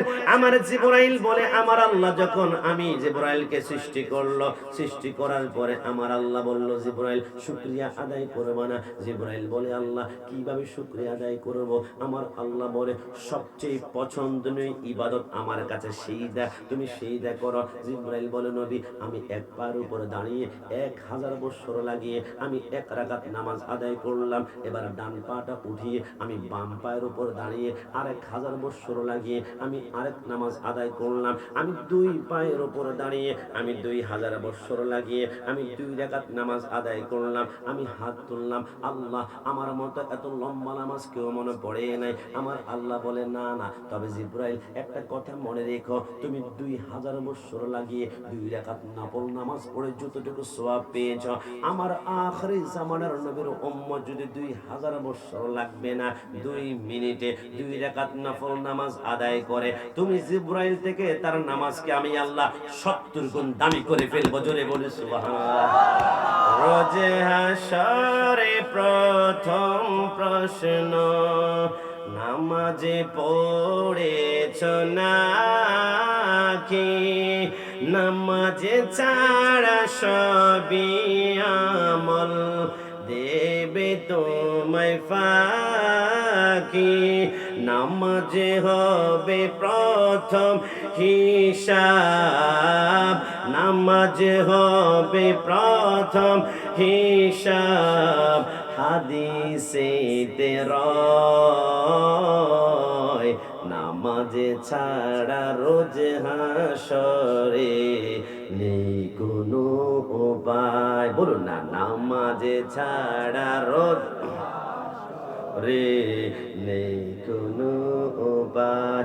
কোরআন হাদিস খুলে দেখো, কোরআন হাদিস খুলে দেখো, পাবে সবে জায়গায় নামাজ ছাড়া রোজ হাসরে নেই কোনো উপায়। জিব্রাইল বলে নবী এবার 2 নম্বর জায়গার মধ্যে গিয়েছে, এবার আপনারা চোখের পানি বের করতে হবে। জিব্রাইল বলে এদেরকে দেখতে পাচ্ছেন গলার মধ্যে লোহার শিকল লাগিয়ে পাশের কাষ্ঠের মতো ঝুলিয়ে দেওয়া হয়েছে। কিছুক্ষণ পরে জিব্বা বের হয়ে যায়, নাভি পর্যন্ত বের হওয়া না পর্যন্ত ঝুলিয়ে রাখলো। জিব্রাইল এরা কারা? জিব্রাইল বলে আল্লাহর কোরআনে বলেছিল ফালা তাকুল লাহুমা উফফি ওয়ালা তানহারহুমা ওয়া কুল লাহুমা কওলান কারীমা। নবী এরা অন্য কেউ নয়, দুনিয়ার জমিনে আব্বা আম্মার সাথে গাদ্দারি করেছে, আব্বা আম্মার দিকে আঙ্গুল তুলে কথা বলেছে, আব্বা আম্মার দিকে চোখ লাল করে কথা বলেছে। আমার আল্লাহ বলে সব সহ্য করতে পারে, কিন্তু আব্বা আম্মার জবানের উফ শব্দ আমি আল্লাহ বরদাস্ত করতে পারি না। এর আমার যুবক ভাইয়ারা, আমি কোন আব্বা আম্মার কথা বলছি জানো? আমার মা আমার বাবা যখন মিলন করেছিল, আমার বাবার এক ফোঁটা বীর্যের কোটি বেগার একটা শুক্রাণু গিয়ে মায়ের রহিমের ভিতর দিয়ে মায়ের পেটের মধ্যে যখন চলে গেল, ওই মায়ের পেটে বীর্যটা যাওয়ার 40 দিন পরে এটার বীর্য থাকে না, এটা রক্ত হয়ে যায়। ওই রক্তের উপরে 40 দিন যাওয়ার পরে এটা রক্ত থাকে না, ওইটা মাংসের টুকরা হয়ে যায়। ওই মাংসের টুকরার উপরে আরো 40 দিন যাওয়ার পরে এটা মাংসের টুকরা থাকে না। এবার ওইখান থেকে 2টা চোখ বের হয়, ওই চোখের উপরে 40 দিন যাওয়ার পরে সেইখান থেকে 2টা হাত বের হয়, ওই হাতের উপরে 40 দিন যাওয়ার পরে সেইখান থেকে 2টা পা বের হয়, ওই পায়ের উপরে 40 দিন যাওয়ার পরে সেইখান থেকে মাথা বের হয়, মাথার উপরে 40 দিন যাওয়ার পরে সেইখান থেকে মাথার ভিতরে মাথার মধ্যে চুল গজানো সৃষ্টি হয়ে যায়। আমার আল্লাহ বলে জিবরাইল আমার বান্দার সমস্ত বডি মায়ের পেটের মধ্যে তৈরি হয়ে গিয়েছে। জিবরাইল আমার বান্দা মায়ের পেটের মধ্যে কেমন পজিশনে রয়েছে একটু বলো না। জিবরাইল বলে আল্লাহ আপনার বান্দার 2টা পা মায়ের পেটের নিচের দিকে দেখা যায় আর মাথাটা উপরের দিকে। আমার আল্লাহ বলে না না, আমার বান্দার 2টা পা যদি মায়ের পেটের নিচের দিকে থাকে, চট্টগ্রাম ঢাকা মেডিকেলে নেওয়ার পরে আমার বান্দাকে দুনিয়ার জমিনে বের করার জন্য কোন নার্স যদি 2টা পা ধরে টান মারে, আমার বান্দার উল্টা দিকে 2টা হাত ভেঙে যাওয়ার সম্ভাবনা রয়েছে। এর জিবরাইল যা আমার বান্দার কোমরের মধ্যে ধরে তার মাথাটা নিচের দিকে নামা আর পাগুলো উপরের দিকে ওঠা। জিবরাইল বলে দেরি না করে ওই বান্দার কচি কোমর আমি 3টা আঙ্গুল দিয়ে যখন খপ করে ধরে তার কোমরটাকে টিপ দিয়ে মাথাটা নিচের দিকে নামাই আর পাগুলো উপরের দিকে ওঠাই, ওই কচি কোমরের টিপ দিয়ে ধরার কারণে দুনিয়ার কোনো বান্দাই ব্যথাটা সহ্য করতে পারে নাই, আমিও পারি নাই, আমাদের প্রধান অতিথি সভাপতি আপনারাও কেউ পারেন নাই। ওই ব্যথা সহ্য করতে না পারে প্রত্যেকে আমরা মার কলিজা বরাবর এত জোরে একটা লাথি মেরেছিলাম, ওই লাথি সহ্য করতে না পেরে অনেক মা দুনিয়ার জমিনে মৃত্যুবরণ করে ফেলেছে, আবার অনেক মা জ্ঞান হারিয়ে ফেলেছিল। আসমানের সমস্ত ফেরেশতারা কান্না শুরু করলো, আল্লাহ আল্লাহ আল্লাহ, মনে হয় মা সন্তান 2জন মৃত্যুবরণ করেছে। আমার আল্লাহ বলে না, সন্তান জন্ম দেওয়ার সময় মা সন্তান 2জন যদি মৃত্যুবরণ করে তামাম দুনিয়া তো মরুভূমি হয়ে যাবে। আরে জিবরাইল মেডিকেল সায়েন্স ব্যবহার কর। আল্লাহ এটা আবার কেমন? আমার আল্লাহ বলে যে সন্তান কান্না করে না, দুনিয়াতে আসার পর ওই সন্তানের পিঠের মধ্যে তুমি জিবরাইল 3টা আঙ্গুল দিয়ে 3বার ঘষা মারো। জিবরাইল বলে 1বার ঘষা দে, 2বার ঘষা দে, 3বার ঘষা দেওয়ার সাথে সাথে সন্তানটা যখন ওয়া ওয়া করে কান্না করে ওঠে। আল্লাহর কসম, যেই সন্তানকে, যেই মাকে ইনজেকশন দিলে জ্ঞান ফেরানো যায় না, যেই মাকে ধাক্কা দিলে জ্ঞান ফেরানো যায় না, সন্তানের ওয়াও কান্নার আওয়াজটা মায়ের কানে যেতে দেরি হয়, মার জ্ঞানটা পেতে একটা সেকেন্ড সময় লাগে না। একটু জবান খুলে বলি সুবহানাল্লাহ। দুনিয়াতে আসার পরে মার স্তন থেকে আমরা একটানা 2 বছর দুধ পান করেছি। আপনি বলবেন গোলাম রাব্বানি কাশিম হুজুর 2 বছর আর কতটুকু ইয়ার দুধ পান করেছি? আমেরিকান অক্সফোর্ড বিশ্ববিদ্যালয়ের 100 জন খ্রিস্টান বৈজ্ঞানিক বলে, খবরদার, মার 2 বছর দুধের গোলা বাদ দাও। মার 1 ফোঁটা দুধ নিয়ে আমরা গবেষণা করলাম, মার 1 ফোঁটা দুধের ভিতরে আমরা দেখলাম আমার আল্লাহ দুনিয়ার 180 রকমের ফলের রস ঢুকিয়ে দিয়েছে। জোরে বলে সুবহানাল্লাহ। আরে যুবক, আল্লাহর ইজ্জতের কসম করে বলি, কুম্মার কথা বলছি, দুনিয়াতে আসার পরে মার স্তন থেকে আমরা একটানা 2 বছর দুধ পান করেছি। আল্লাহর পরে নবী আমার, তারপরে মা জননী, মাঝে আমার নয়নের মনি। ডান হাত তুলে বলো ঠিক কিনা, বলুন। আল্লাহর পরে নবী আমার, আল্লাহর পরে নবী আমার, তারপরে মা জননী, মাঝে আমার নয়নের মনি। বলুন না, মাঝে আমার নির্মনি। হাজার পৃষ্ঠা ডায়েরি জুড়ে লেখি যদি কবিতা, শেষে হবে না, শেষে হবে না মায়ের দুঃখের কথা, নিজের সুখের একটু কথা, নিজের সুখের একটু কথা কখনো মা ভাবিনি, মাঝে আমার নয়নের মনি। শেষবারের মতন, মাঝে আমার নয়নের মনি। জিবরাইল বলে, নবী 2 নম্বর জায়গা বুঝতে পেরেছি, আব্বা আম্মার সাথে যারা গাদ্দারি করবে, বেয়াদবি করবে, এদেরকে এমন শাস্তি দিবে। নবী 3 নম্বর জায়গার মধ্যে গিয়ে দিলাম, রক্তের সাগর হাবুডুবু খাচ্ছে এরা কারা? আমার নবী বলে, আর রাশি ওয়াল মুরতাশি কিলাহুমা ফিন্নার, যারা সুদ খায় এবং সুদ দেয়, অপরাধী মানুষের জন্য আমার আল্লাহ জাহান্নামে রক্তের সাগর করবে। ওই রক্তের সাগরে যখন সে হাবুডুবু খাবে, নিঃশ্বাস নেওয়ার জন্য নাকটা বের করবে, আসমান থেকে ফেরেশতারা পাথর মারবে। আমার নবী বলে, সুদ খাওয়া মানে হচ্ছে গরিবের রক্ত চুষে খাওয়া। যে যত বেশি সুদ খেয়েছে তার রক্তের সাগর তত বড় হয়ে যাবে। আল্লাহর নবী বলে, 3 নম্বরের জায়গার মধ্যে গেলাম, জিবরাইল ওই যে গাছের নিচে সুন্দর চেহারা মানুষ দেখলাম, তিনি কে? জিবরাইল বলে, নবী আপনি হচ্ছেন হাবিবুল্লাহর যে মানুষটা গাছের নিচে বসা ছিল, এনার নাম হচ্ছে ইব্রাহিম খলিলুল্লাহ। একটু জবান খুলে বলি সুবহানাল্লাহ। আমার নবী বলে, আরে জিবরাইল, এনার সামনে ছোট্ট ছোট্ট বাচ্চাদেরকে দেখতে পারলাম, এরা কারা? জিবরাইল বলে, নবী ওই যে জন্মের 2 দিন পরে মারা গিয়েছে, 3 দিন পরে মারা গিয়েছে, ছোট্ট বাচ্চা পানির মধ্যে পড়ে মরে গিয়েছে, অ্যাক্সিডেন্ট করে মরে গিয়েছে। এক কথায় যেই সন্তানগুলো দুনিয়ার জমিন থেকে নাবালেগ অবস্থায় মৃত্যুবরণ করেছে, আমার আল্লাহ ওই নাবালেগ বাচ্চাগুলাকে জান্নাত জাহান্নাম দিবে না। কিয়ামত পর্যন্ত নাবালেগ বাচ্চাগুলাকে ইব্রাহিম আলাইহিস সালামের সামনে বসে বসে আল্লাহর কোরআন তেলাওয়াত শিক্ষা দিবে। জোরে বলে সুবহানাল্লাহ। এই মিছে দুনিয়ায় তুমি থাকবা কতদিন, এই মিছে দুনিয়ায় তুমি থাকবা কতদিন। কি বেশি কষ্ট হয়ে যাচ্ছে? আসলে শেষবারের মধ্যে, এই মিছে দুনিয়ায় তুমি থাকবা কতদিন, হঠাৎ করে ওঠে বেজে, হঠাৎ করে ওঠে বেজে, চলে যাওয়ার বিন থাকবা কতদিন,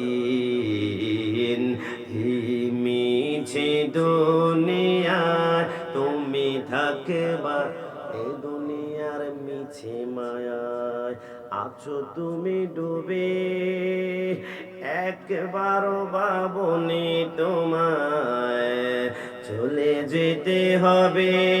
ডান হাত তুলে বলো ঠিক কি না? এই দুনিয়ার মিছি মায়ায় আছো তুমি ডুবে, একবারও ভাবনি তোমায় চলে যেতে হবে। কি হিসাবে দেবে তুমি, কি হিসাবে দেবে তুমি শেষে বিচারের দিন। এই মিছে দুনিয়ায় তুমি থাকবা কতদিন। একটু জবান খুলে বল সুবহান। এক সেকেন্ডের নাই, একটু পিছনে গেলে সাউন্ড একটু এক সেকেন্ডের নাই ভরসা। বাংলাদেশে যে ব্যক্তিটা গান লিখেছিল এক সেকেন্ডের নাই ভরসা, এনার নাম ছিল ফিরোজ শাহ। তিনি স্টেজের মধ্যে উঠে মাইক্রোফোনটা হাতের মধ্যে নিয়ে ঢাকা আর্মি স্টেডিয়ামে শুধু একটা টান দিয়েছিল। এক সেকেন্ডের নাই ভরসা, নাই ভরসা বলার সাথে সাথে স্টেজ থেকে তার দেহটা জমিনে দপ করে পড়ে গেল। ঢাকা পিজি হসপিটাল নেওয়ার পরে ডাক্তার চেক আপ করে বলে আজরাইল রুটা এত জোরে টান দিয়েছে 37টা রক দুই টুকরা টুকরা টুকরা হয়ে গিয়েছে। তাহলে বোঝা গেল মৃত্যুর কোনো সিগন্যাল নাই, মৃত্যুর কোনো ইশারা নাই। তবে মৃত্যুর আগে 3টা সিগন্যাল। একটা, 1 নাম্বার সিগন্যাল, মৃত্যুর আগে যাদের চুল কালো এবং দাড়ি কালো এগুলা সাদা হয়ে যাবে।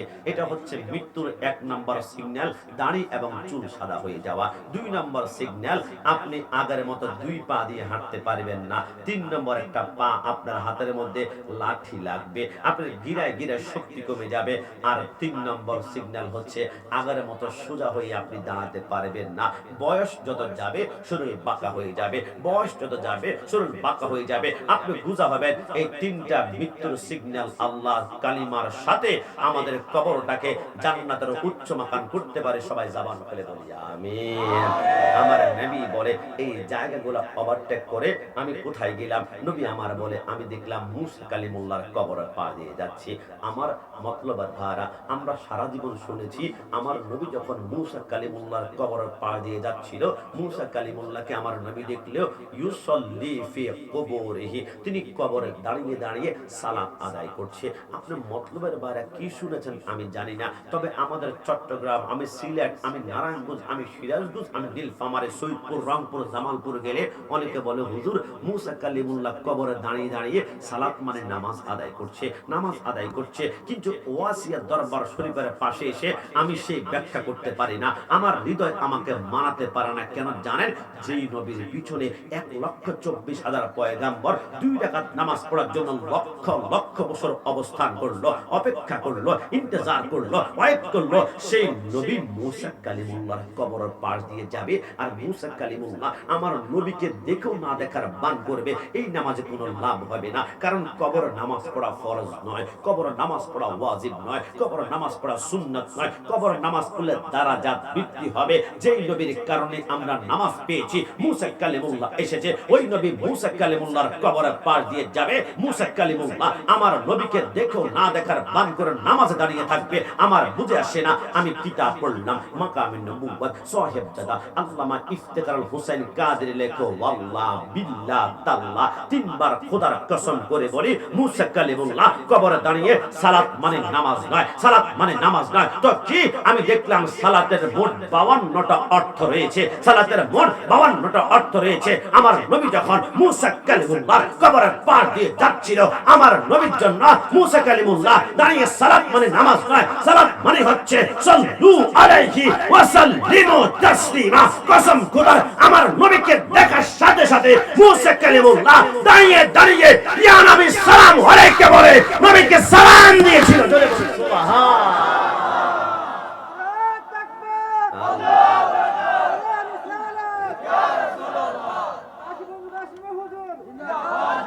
সেই নবীকে আমরা সালাম দিলে আমরা বিদআতি, আমরা সালাম দিলে সুন্নিরা জিলাপি খোর, সুন্নিরা তাবারকখোর। কি তাবারক আছে তো আজকে নাকি? তাবারকখোর। আমাকে তাবারকখোর বলে ডাক দিলে, গালি দিলে আমি ভয় করি না। আমাকে কেউ যদি তাবারকখোর বলে, এখন যারা তাবারকের বিরুদ্ধে এরাও কিন্তু এখনো আসে নাই। একটু পরে দেখবেন জায়গা দিতে পারবেন না আপনি।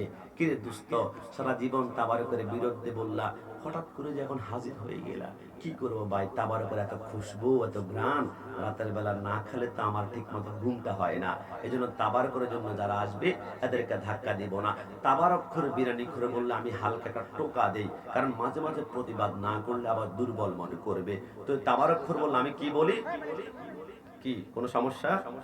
এই হেলান দিও না, ক্যামেরা ভেঙে যাবে। 2-2.5 লক্ষ টাকার ক্যামেরা, একটু মোহাব্বত করো, বুঝছো? আমরা এখানে দেখতেছি হাজার মানুষ, কিন্তু কালকে সকালে ইউটিউবে যখন যাবে তখন 1.5, 2, 3 লক্ষ, হয়তো 1 মিলিয়ন, 10 লক্ষ দিতে পারে। এই জন্য যারা সুন্নিয়তের জন্য কষ্ট করছে তারা রিকোয়েস্ট করলে আমরা শুনবো, কারণ এই মিডিয়াগুলো সুন্নিয়তের জন্য অনেক বড় ইহসান। আল্লাহ তাদের প্রত্যেকের রিজিকে সম্মানে কোটি কোটি বরকত দান করুক, সবাই বলি আমিন। তো আমাকে বিরানি খোর তাবারক করে বললে আমি একটা টোকা দেই, ওই টোকার কথা বললে কি কোনো সমস্যা হবে? আমি কিভাবে টোকা দেই? সুন্নিরা খাই বিরানি, বাতিলদের হয় সুলকানি।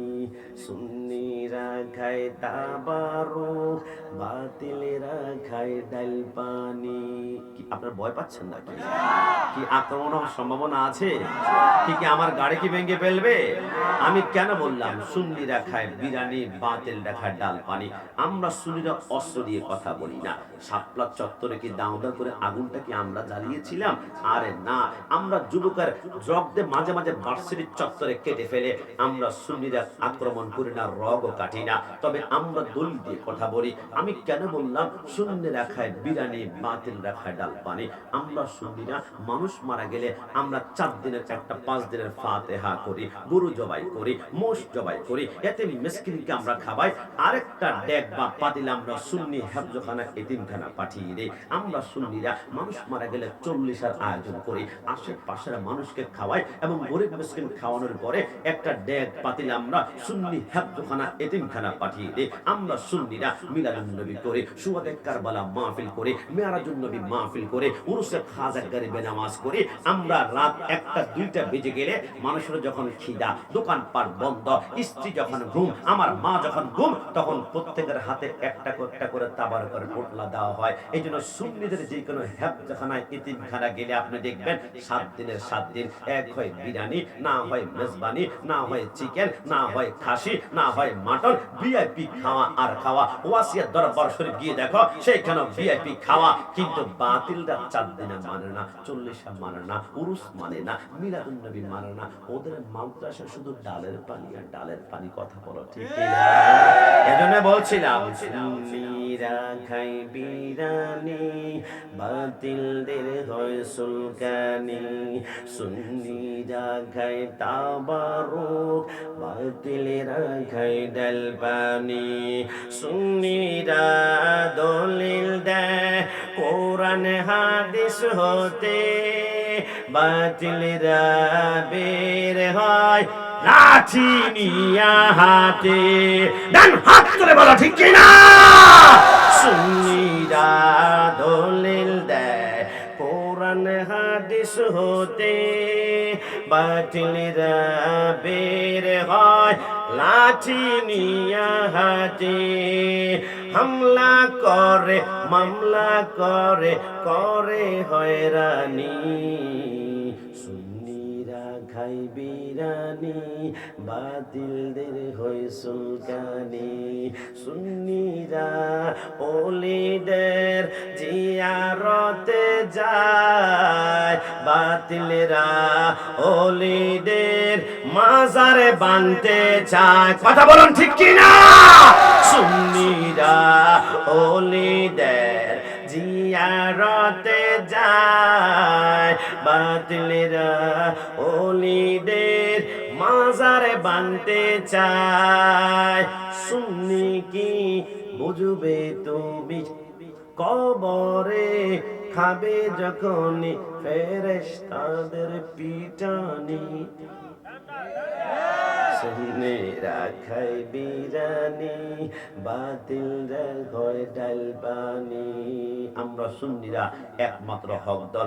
আমাদেরকে বিদাতি বলবা, তুমি জীবনে পার পাবে না। আমি 2 মিনিটে আজকে প্রমাণ করব। আমি জানি মাইকের সাউন্ড অনেকে বাহির থেকে শুনছে, কিন্তু দোস্ত মাহফিলে যাবি না? আমি যাব না। এটা সুন্নিদের মাহফিল, এটা বিদাতিদের মাহফিল, এটা মাজার পূজারীদের মাহফিল, এটা জিলাপি খোরদের মাহফিল। যদি তুমি না আসো আমি তোমাকে জোর করব না, তবে 2 মিনিটে আমি প্রমাণ করব সুন্নিরা বিদাতি নয়। কারা বিদাতি তুমি শুনো।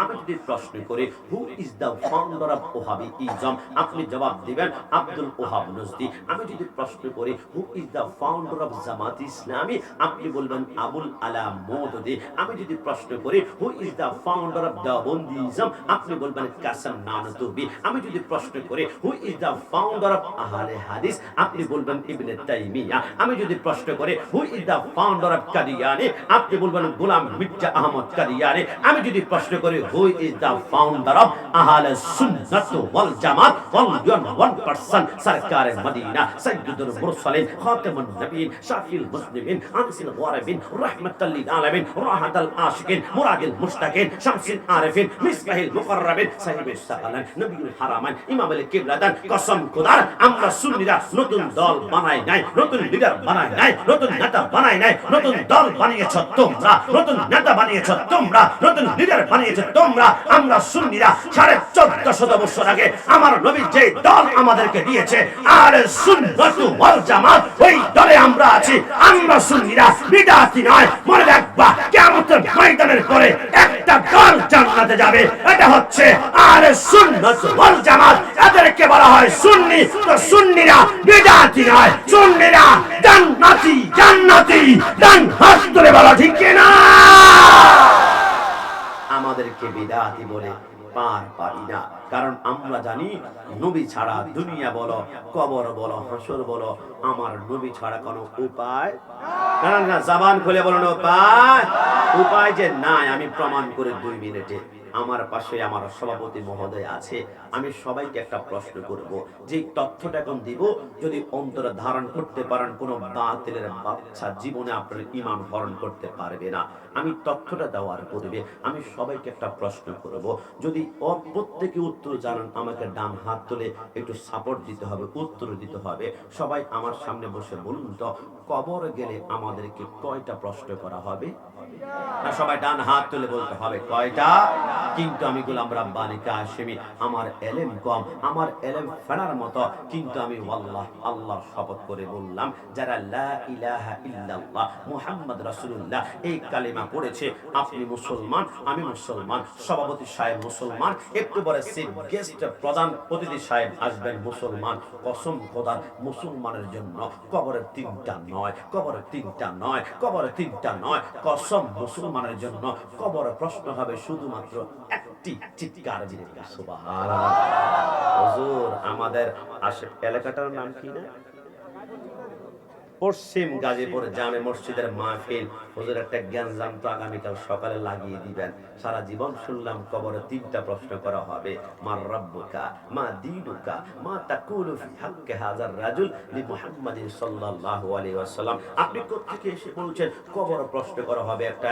খবরদার, আমার কথা যদি হয় ফুটবল মতো লাত্তে মেরে ফেলে দাও। কিন্তু আমি যে বললাম কবরে প্রশ্ন করা হবে একটি, এই কথাটা আমি কোত্থেকে বলেছি? আসাফুল কুতুব কিতাবিল্লাহি তাআলা as-সহিহুল বুখারী।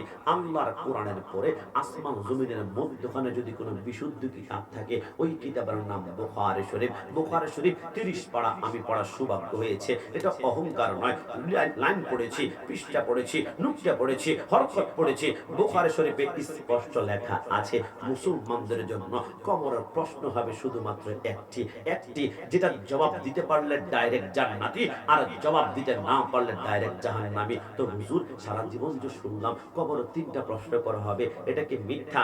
না, এটা মিথ্যা নয়। রাসূলুল্লাহর 6টা কিতাব আছে। 1 নম্বর বুখারী, তারপর মুসলিম, তারপর তিরমিজি শরীফের মধ্যে এসেছে কবরে 3টা প্রশ্ন করবে।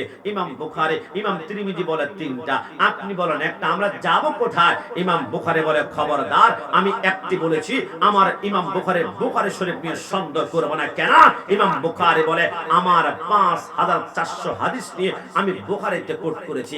আমার একটি হাদিস লেখার জন্য কি পরিমাণ কষ্ট হয়েছে কল্পনাও করতে পারবে না। বলে কেমন কষ্ট হয়েছে? ইমাম বুখারী বলে, ওয়াল্লাহ, আল্লাহর শপথ, একটি হাদিস লেখার জন্য আমি প্রথম গোসল করতাম। গোসল করার পরে নতুন পাঞ্জাবি, নতুন পায়জামা, নতুন পাগড়ি পরতাম। নতুন পাগড়ি পরার পরে সবচেয়ে দামি আতরটা আমার গায়ের মধ্যে আমি মাখতাম।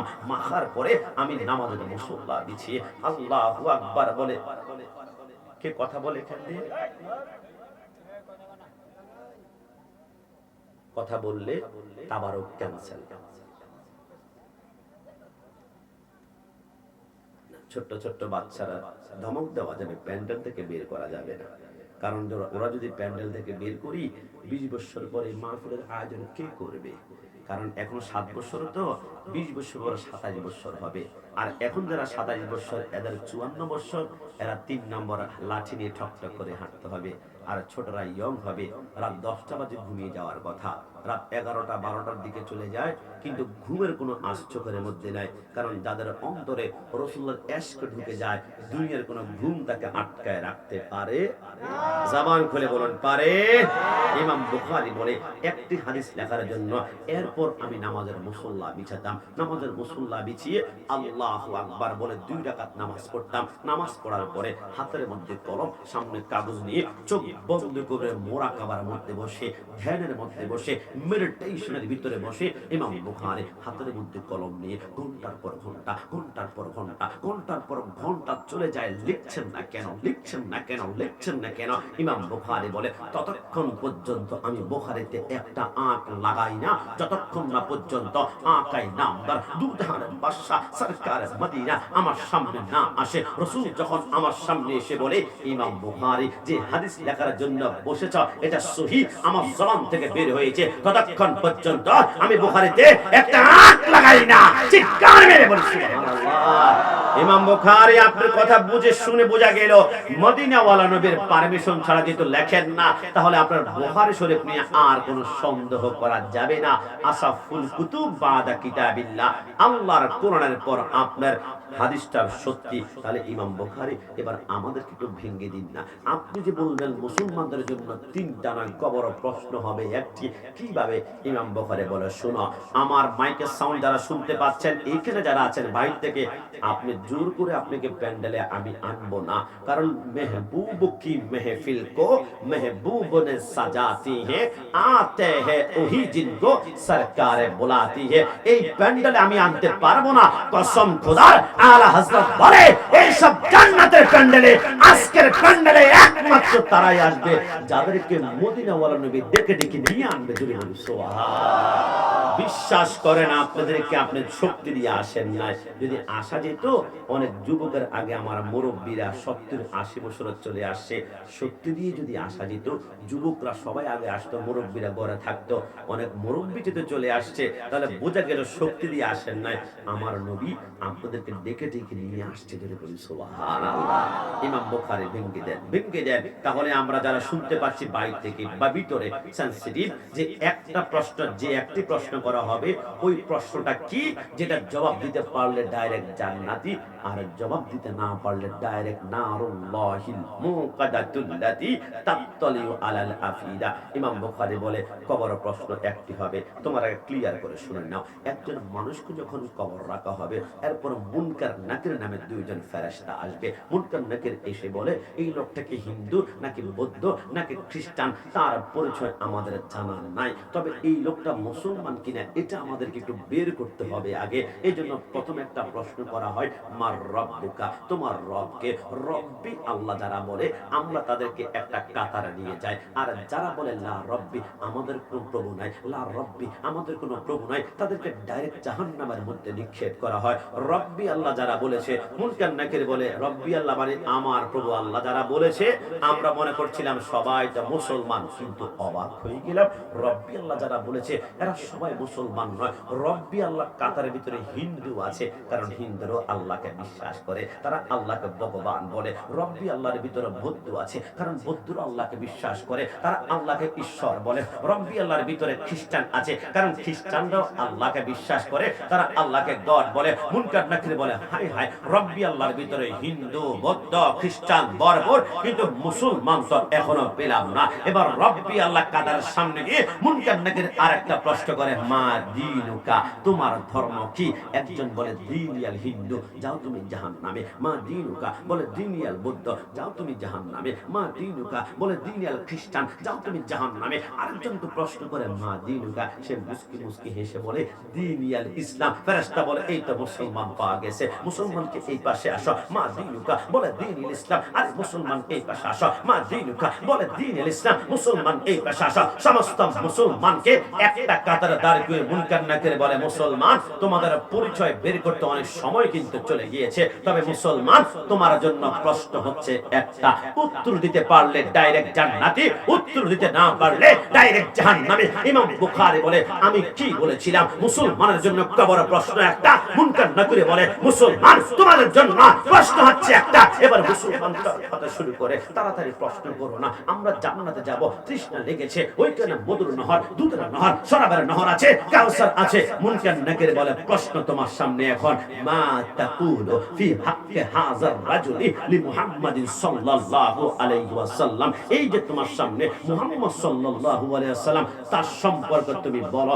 আল্লাহর কসম, রাসূলকে দুনিয়াতে থাকতে যদি আপনি নূর মানেন, রাসূলকে হাজির নাজির মানেন, রাসূলকে ইলমে গায়ব কি খবর দেনে ওয়ালা মানেন, নবী আমার জিন্দা নবী মানেন, রাসূলের মিলাদুন নবী আসলে আপনার অন্তরে জোয়ার শুরু হয়ে যায়। রাসূলের ইয়া নবী সালাম আলাইকা বললে বিদআতের গান নয়, আপনার চোখ দিয়ে চোখের পানি টপ টপ করে বের হয়। আমার নবী বলবে মুনকার নাকির খবরদার, তাকে জিজ্ঞেস করো না আমি কে, আমি তাকে চিনি, আমি তাকে জানি, সে হচ্ছে আমার পশ্চিম গাজীপুরের আশিক রাসূল।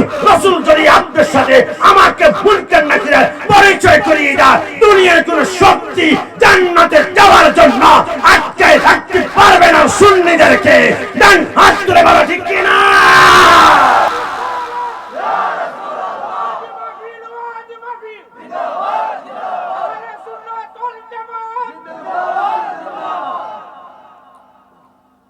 বিশ্বাস করে আমার রাসূল যখন ছিনে ফেলবে, কাআন্নামা আনজুরু ইলা কাফি হাযিহি, আমার রাসূল বলে গোটা সৃষ্টি জগৎকে আমি আয়নার মতো দেখতে পাই।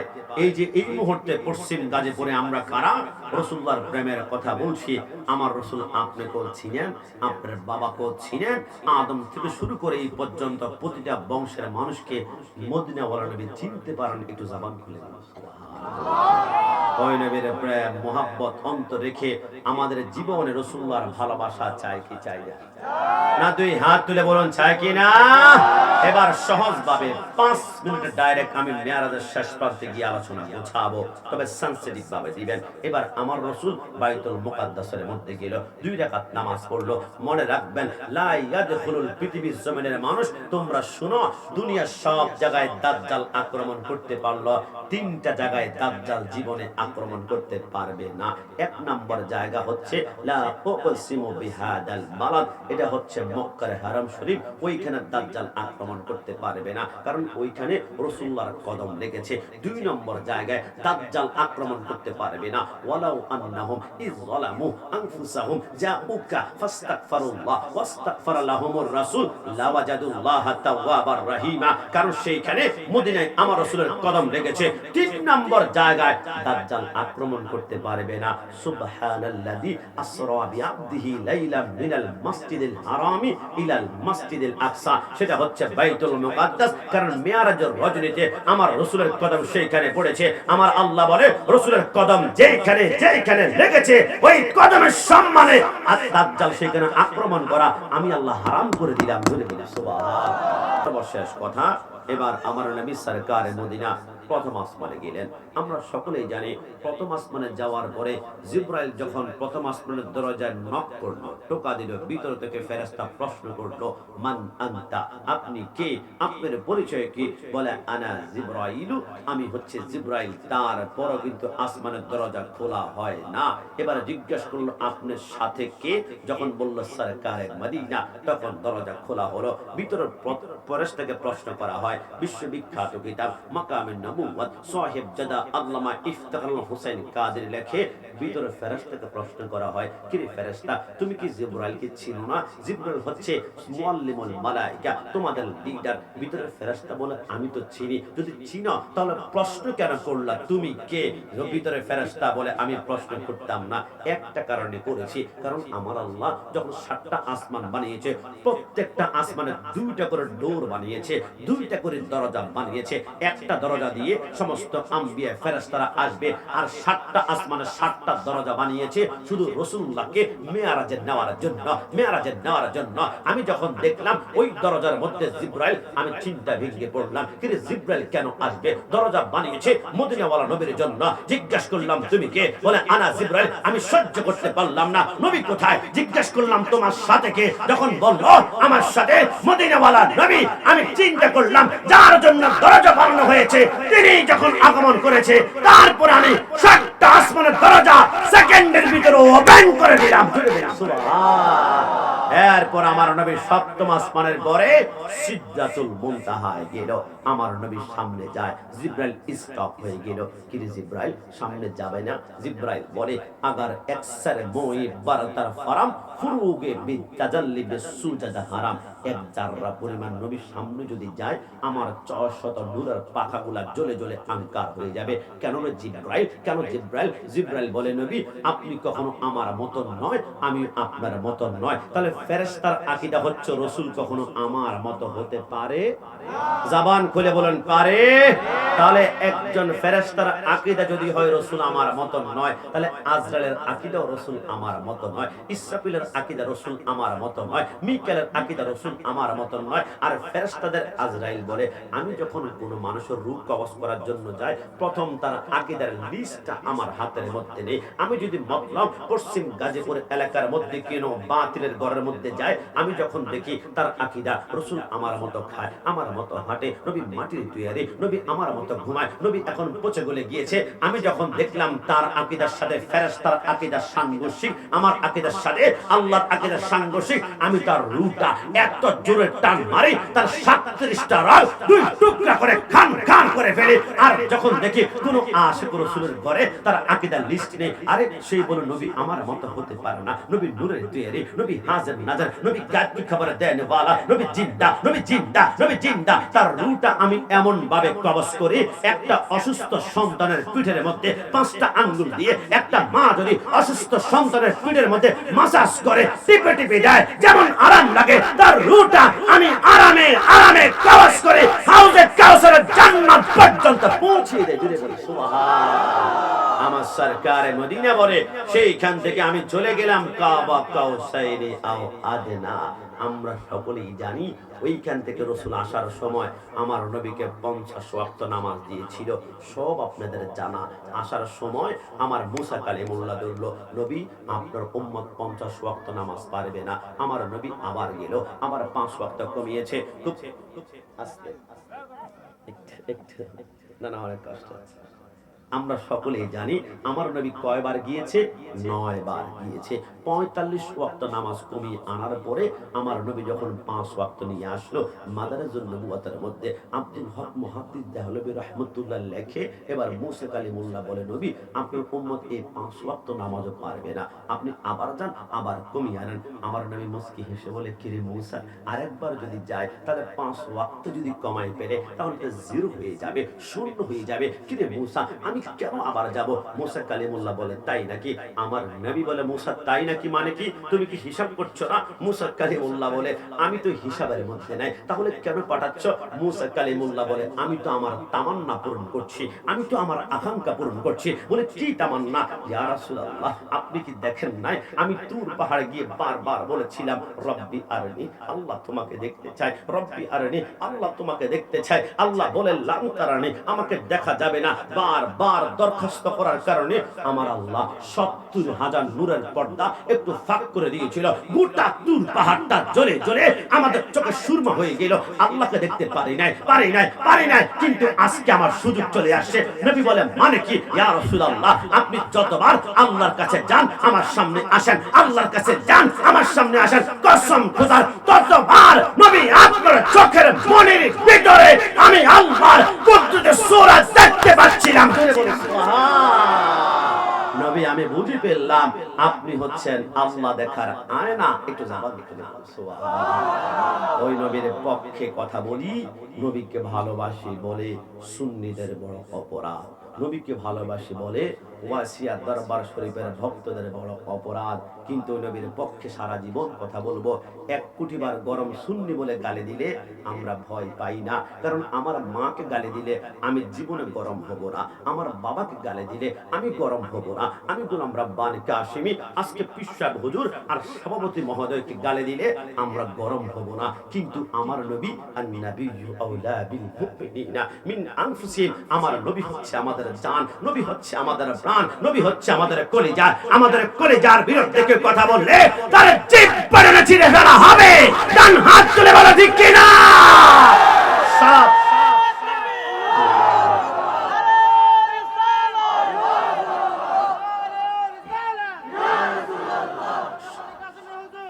এজন্য নবীর পক্ষে আমরা কথা বলি, আমরা সুন্নি। আর নবীর বিরুদ্ধে যারা কথা বলে এরা হচ্ছে ওহাবি। এই জন্য কিছুদিন পূর্বে হাসিমপুর দরবার শরীফে গিয়াসউদ্দিন তাহেরি সাহেব আসছিল, পাশে দেখলাম হুজুর বসা আছেন। তো তিনি মাঝে মাঝে একটা ডায়লগ বলেন, আমি তো বালানা বালা লইয়া থাইকো। তো আমরা মাঝে মাঝে বলি, ওহাবি বালানা সুন্নি হইয়া থাইকো। কথা বলো ঠিক কিনা? কোরআনের কথাগুলো, হাদিসের কথাগুলো মাইনা মাইনা চইলো, ওহাবি বালানা সুন্নি হইয়া থাইকো। কি ভয় পাচ্ছেন? কি কোনো সমস্যা হবে? সুন্নি পড়েছে খুশি নাকি বেজার? না জবান খুলে খুশি না বেজার? এই দুই হাত তুলে আল্লাহকে দেখা, খুশি না বেজার? তাহলে এক আওয়াজে করতে হবে, কোরআনের কথাগুলো, হাদিসের কথাগুলো মাইনা মাইনা চইলো, ওহাবি বালানা সুন্নি হইয়া থাইকো, ওহাবি।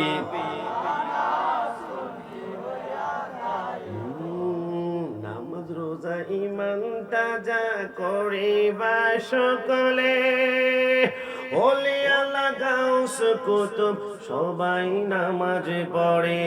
মন থেকে বলুন, 5 ওয়াক্ত নামাজ পড়তে চাই কি চাই না? দুই হাত তুলে আল্লাহকে দেখান, চাই কি না? নামাজ রোজা ঈমান তাজা করিবা সকলে, ওলিয়া লাগাউস কুতুব সবাই নামাজ পড়ে। জান্নাতের চাবি নামাজ। খবরদার, সব নামাজি জান্নাতে যাবে না। কিছু কিছু নামাজি নামাজ পড়তে পড়তে কপালে দাগ পড়বে, কোরআন বলে আমিলাতুন নাসিবাতুন তাসলা নারান হামিয়া, এরপরও তারা জাহান্নামে যাবে। তো জান্নাতি নামাজ কেমন নবী একটু বলুন না? জান্নাতের চাবি নামাজ, জান্নাতের চাবি নামাজ, নবীর প্রেমে পড়িও। ডান হাত তুলে বলো ঠিক কিনা? ওহাবি বালানা সুন্নি হইয়া থাইকো। বলো না, ওহাবি বালানা সুন্নি। সকালবেলা টং দোকানে, চায়ের দোকানে অনেক মুরব্বী এরকম চায়ের কাপ হাতের মধ্যে নিয়ে বলবে, 1.5 ঘন্টা খানিক কাশিমি সাহেব তো ভালোই আলোচনা করছিল। লাস্ট আবার ওহাবি সুন্নি এইগুলা বলার কি দরকার ছিল? কসম খোদার করে বলি, ওহাবি শব্দ শুনলে যাদের মাথা সেন্টিমেন্ট গরম হয়ে যায়, বুঝতে হবে এদের ইমানে ক্যান্সার ক্যান্সার ক্যান্সার হয়েছে। কথা বলা ঠিক কিনা? কিন্তু আমি এখানে 3 বার বসে আমি বলেছি আমি সুন্নি, আমি সুন্নি, আমি সুন্নি। আমি কি দরজা বন্ধ করে গোপনে গোপনে বলেছি? আমার পাশে মনিটর আছে, সাউন্ড বক্স আছে, মাইক আছে। যদি পারো মতলব বরিশগঞ্জের কোনায় কোনায় 1 লক্ষ মাইক লাগাও, হাত্তা মাতলাই ফজর, ফজর পর্যন্ত 1 লক্ষ বার গলা ফাটিয়ে আমি চিৎকার করে বলবো আমি সুন্নি, আমি সুন্নি, আমি সুন্নি। কিন্তু পশ্চিম গাজীপুরের মাইকের আওয়াজ যারা শুনতে পাচ্ছে, একজন বাপের বেটা কি আপনার পশ্চিম গাজীপুরে পাওয়া যাবে যে মাইকের সামনে আসে একবার বলবে হুজুর আমি ওহাবি, আমার জন্য খাস করে একটু দোয়া করিয়েন? মানুষ থুতু মারতে মারতে পদ্মা মেঘনার মধ্যে নিক্ষেপ করবে, কারণ ওহাবি পরিচয় দেওয়া যায় না, এটা জাহান্নামী পরিচয়। ওহাবি পরিচয় দেওয়া যায় না, এটা অবৈধ পরিচয়। ওহাবি পরিচয় দেওয়া যায় না, এটা দুশমনের রাসূলের পরিচয়। ওহাবি পরিচয় দেওয়া যায় না। এরা বলেন নবী আমার মরা মাটির সাথে মিশে গিয়েছে। নবীকে যারা মরা বলবে এদের পরিণতি কত ভয়াবহ হবে। আমি ধমক দিলে আপনি আমাকে খারাপ বলবেন, কিন্তু আল্লাহ বলে ইন্নাল্লাযীনা ইউযুনাল্লাহ ওয়া রাসূলাহু লা'নাহুমুল্লাহু ফিদ দুনিয়া ওয়াল আখিরাহ। যারা আল্লাহ রাসূলের সাথে গাদ্দারি করবে এরা দুনিয়াতে লাঞ্ছিত হবে। কেমন লাঞ্ছিত প্রমাণ চান? আজ থেকে 7 মাস পূর্বে বাংলাদেশের এক মুফাসসির মারা গিয়েছে, অনেকে নাম দিয়েছে কোরআনের পাখি। এই লোকটা চট্টগ্রাম প্যারেড ময়দানে 30 বছর ধরে বলেছিল মিলাদুন নবী হিন্দুদের পূজার মতো, হিন্দুদের জন্মাষ্টমীর মতো। এই লোকটা বলেছিল নবী মরা, ইয়া নবী সালাম আলাইকা বললে বিদআত বিদআত বিদআত। আমানুস সাকিকে মূসা কামড়ায়, মূসারে কেন টান গিয়েছে এমন ভাবে গালি দিয়েছিল। আমরা অপেক্ষা করছিলাম নবীর মিলাদুন নবীর বিরুদ্ধে, নবীর বিরুদ্ধে, নবীর ইয়া নবী সালাম আলাইকার বিরুদ্ধে কথা বলে তার শেষ পরিণতি কত ভয়াবহ হবে। কারণ কোরআন বলেছে লাঞ্ছিত হবে। আমরা দেখেছি মৃত্যুর সময় তার পেটটা আস্তে আস্তে করে ফুলে যায়, চেহারা নষ্ট হয়ে যায়। ডাক্তার বলে 2 ঘন্টার ভিতরে তাকে দাফন না করলে চেহারা গলে গলে মাটির সাথে মিশে যাওয়ার সম্ভাবনা আছে। ডাক্তার যখন কবর দিতে যাবে হঠাৎ করে ভক্তরা বলে একটা নজর চেহারা দেখাও না, বলে লা মুমকিন, সম্ভব নয়, লা মুমকিন, সম্ভব নয়। কি রে তোমাদের কোরআনের পাখি 30 বছর কোরআনের খেদমত করলো, চেহারা কেন দেখাচ্ছ না? আমরা সুন্নিরা তো চেহারা কোনোদিন গোপন করি নাই। আল্লামা শহীদ নুরুল ইসলাম ফারুকী মৃত্যুবরণ করেছে, শহীদ হয়েছে, তার চেহারা আমরা লক্ষ মানুষকে দেখিয়েছিলাম। চট্টগ্রামে ইমামে আহলে সুন্নাহ আল্লামা নুরুল ইসলাম হাশিমি রাহমাতুল্লাহ আলাইহি শহীদ হয়েছে, মৃত্যুবরণ করেছে, তার চেহারা দেখিয়েছে জামিয়ার প্রিন্সিপাল হযরত জালালউদ্দিন আল কাদি ওবায়দুল নবী রাহমাতুল্লাহ আলাইহি, গাজী আকবর আল হিজবি আরশাল মাদানী রাহমাতুল্লাহ আলাইহি মৃত্যুবরণ করেছে। লক্ষ লক্ষ মানুষকে আমরা সুন্নিরা চেহারা দেখিয়েছি। আমরা চেহারা গোপন করি না একটা কারণে, কারণ রাসূলকে যারা নূর মেনেছে এদের চেহারা কি নুরানি, কি নুরানি, কি নুরানি, কি নুরানি। আর নবীকে যারা মাটি বলেছে, মাটির সাথে পচে গিয়েছে বলেছে, কসম খোদার এরা মরার সাথে সাথে এদের চেহারা পচে দুর্গন্ধ বের হবে। ডান হাত ধরে বলা ঠিক কিনা?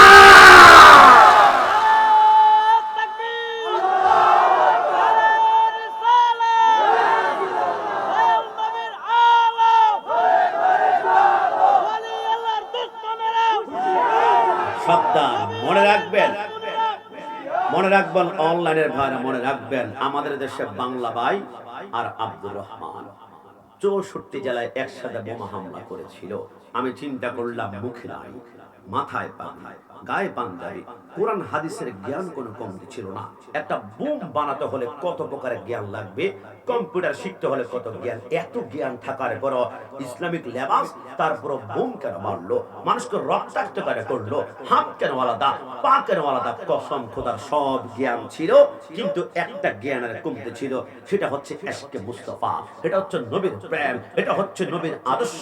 নবীর আদর্শ যদি থাকতো বাংলা ভাই আব্দুর রহমান জীবনে কাউকে আঘাত করতে পারতো না, কারণ নবীর আদর্শ মানুষকে আক্রমণ করা নয়। কেউ তোমাকে আক্রমণ করেছে, মুস্কি হেসে দাও। ওই রাসূলের আদর্শ যদি না থাকে, যত বড় ইলমওয়ালা আমলওয়ালা হও, তুমি নাস্তানাদু হবে। এই জন্য আমরা বারবার বলেছি বিশ্ব ইজতেমায় যাওয়া যাবে না।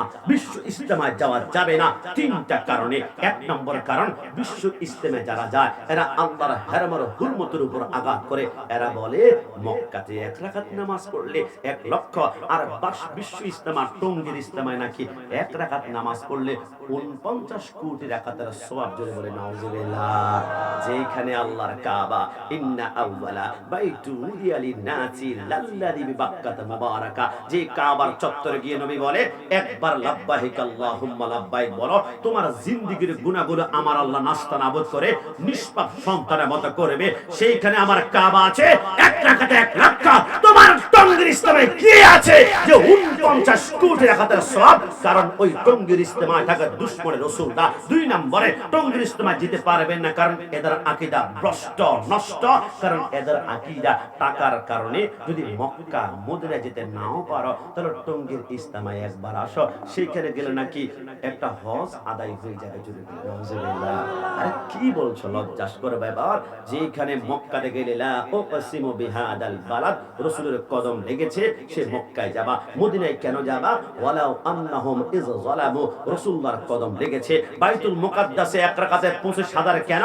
সুবহানাল্লাযী আসরা বিআবদি, যেখানে নবীর কদম, যেখানে নবীর কদম, যেখানে নবীর কদম, সেইখানে আল্লাহ দামি দামি দামি। তোমার টঙ্গী ইজতেমায় কি কারণে এত দামি করেছো যে হজের টাকা না থাকলে টঙ্গীতে গেলে আল্লাহর শপথ করে বলে কোনো মানুষের বিরুদ্ধে আমাদের কথা নয়।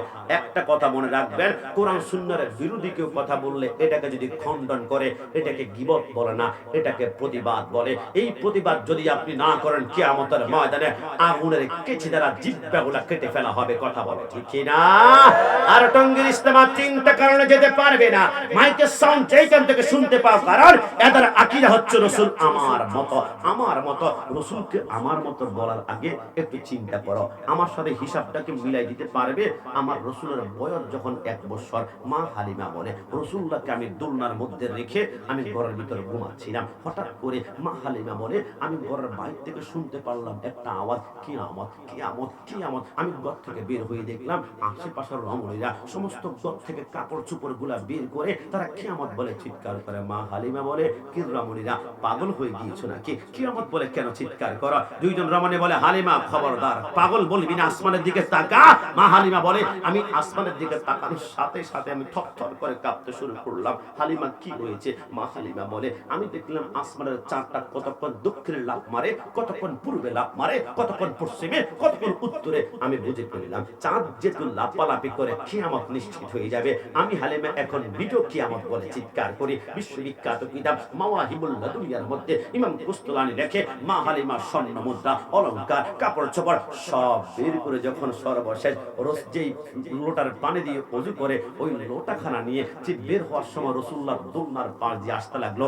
মা হালিমা হাওমাও করে একটা চিৎকার দিল, কি রে হালিমা কি হয়েছে? মা হালিমা বলে আমি দেখলাম রাসূলুল্লাহ দোলনার মধ্যে শায়িত আছে আর একটা আঙ্গুল আসমানের দিকে তাক করে আছে। রাসূলুল্লাহ যখন আঙ্গুলটা দক্ষিণ দিকে নেয়, চারটা দক্ষিণ দিকে চলে যায়। আমি দেখলাম রাসূল যখন আঙ্গুলটা উত্তর দিকে নেয়, চারটা উত্তর দিকে চলে যায়। মা হালিমা বলে সাদিয়া বংশের মহিলারা কিয়ামত হবে না, কিয়ামত হবে না, কিয়ামত হবে না। বলে কেন?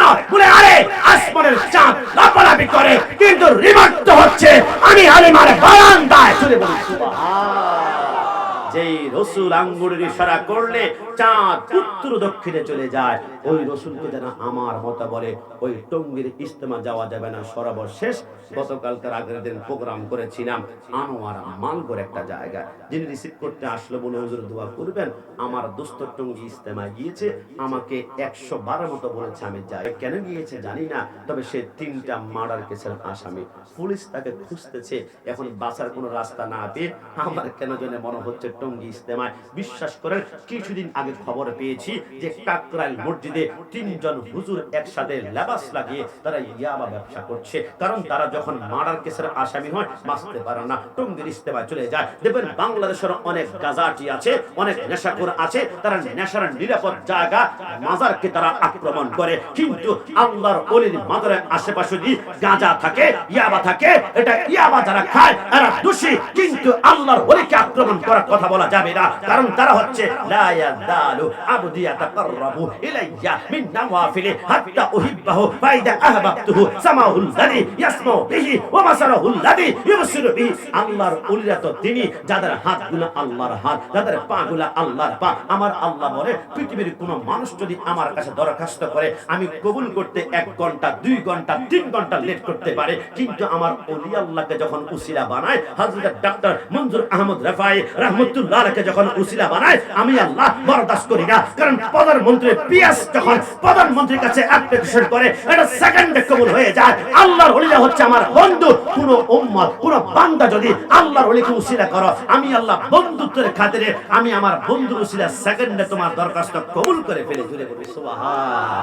এই জন্য টঙ্গীর ইজতেমায় তখনই যাবেন যতদিন আকীদার পরিষ্কার না হবে। কিন্তু আকীদা যদি হয় 1 রাকাতে 49 কোটি, আকীদা যদি হয় হজটা করতে না পারলে সেইখানে গেলে হজ হয়ে যাবে। আর নবীকে আমার মতো, তাহলে আপনি জান্নাতের দিকে হাঁটছেন না, আপনি জাহান্নামের কয়লার মধ্যে পা দিয়েছেন। আমি কি একটু প্রতিবাদ করছি, এদিকে আপনারা আমার উপর রাগ করছেন? আমি কেন প্রতিবাদ করছি একটা লাইনে বলি, প্রেমী মেসোয়া করা ফজিলত জানো, খাবার শেষে মিষ্টি মুখের হাদিসটাও মানো, শুধু হক কথাটা উচ্চ সুরে বলতে পারো না, অন্যায় দেখে বারুদ হয়ে জ্বলতে পারো না।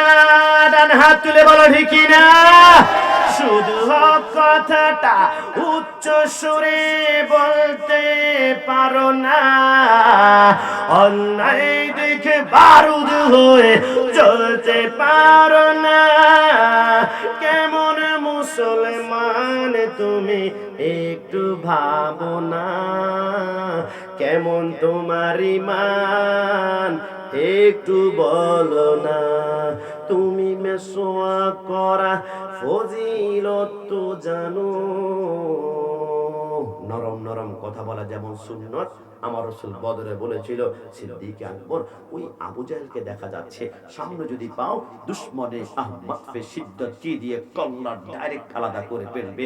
রাসূল শিক্ষা দিয়েছে যে নরম নরম কথা বলা সুন্নত। আবার মাঝে মাঝে ইসলামের বিরুদ্ধে, নবীর বিরুদ্ধে যারা কথা বলবে এদের বিরুদ্ধে হুঙ্কার গর্জন দেওয়া রাসূলুল্লাহর সুন্নত। এই কথার মধ্যে কোনো সন্দেহ আছে? জবান খুলে সন্দেহ আছে? এজন্য প্রতিবাদ না করলে তো বুঝতে পারবেন না। গতকালকে দেখলাম ব্রাহ্মণবাড়িয়া সদরে কনসার্ট হচ্ছে। আমার প্রশ্ন, ব্রাহ্মণবাড়িয়া সদরে আমরা জশ্নে জুলুস করতে গেলে আমার কওমি ভাইয়েরা লাঠি মিছিল নিয়ে বের হয়, বলে জশ্নে জুলুস করা যাবে না, এটা বিদআত, এটা বিদআত, এটা বিদআত।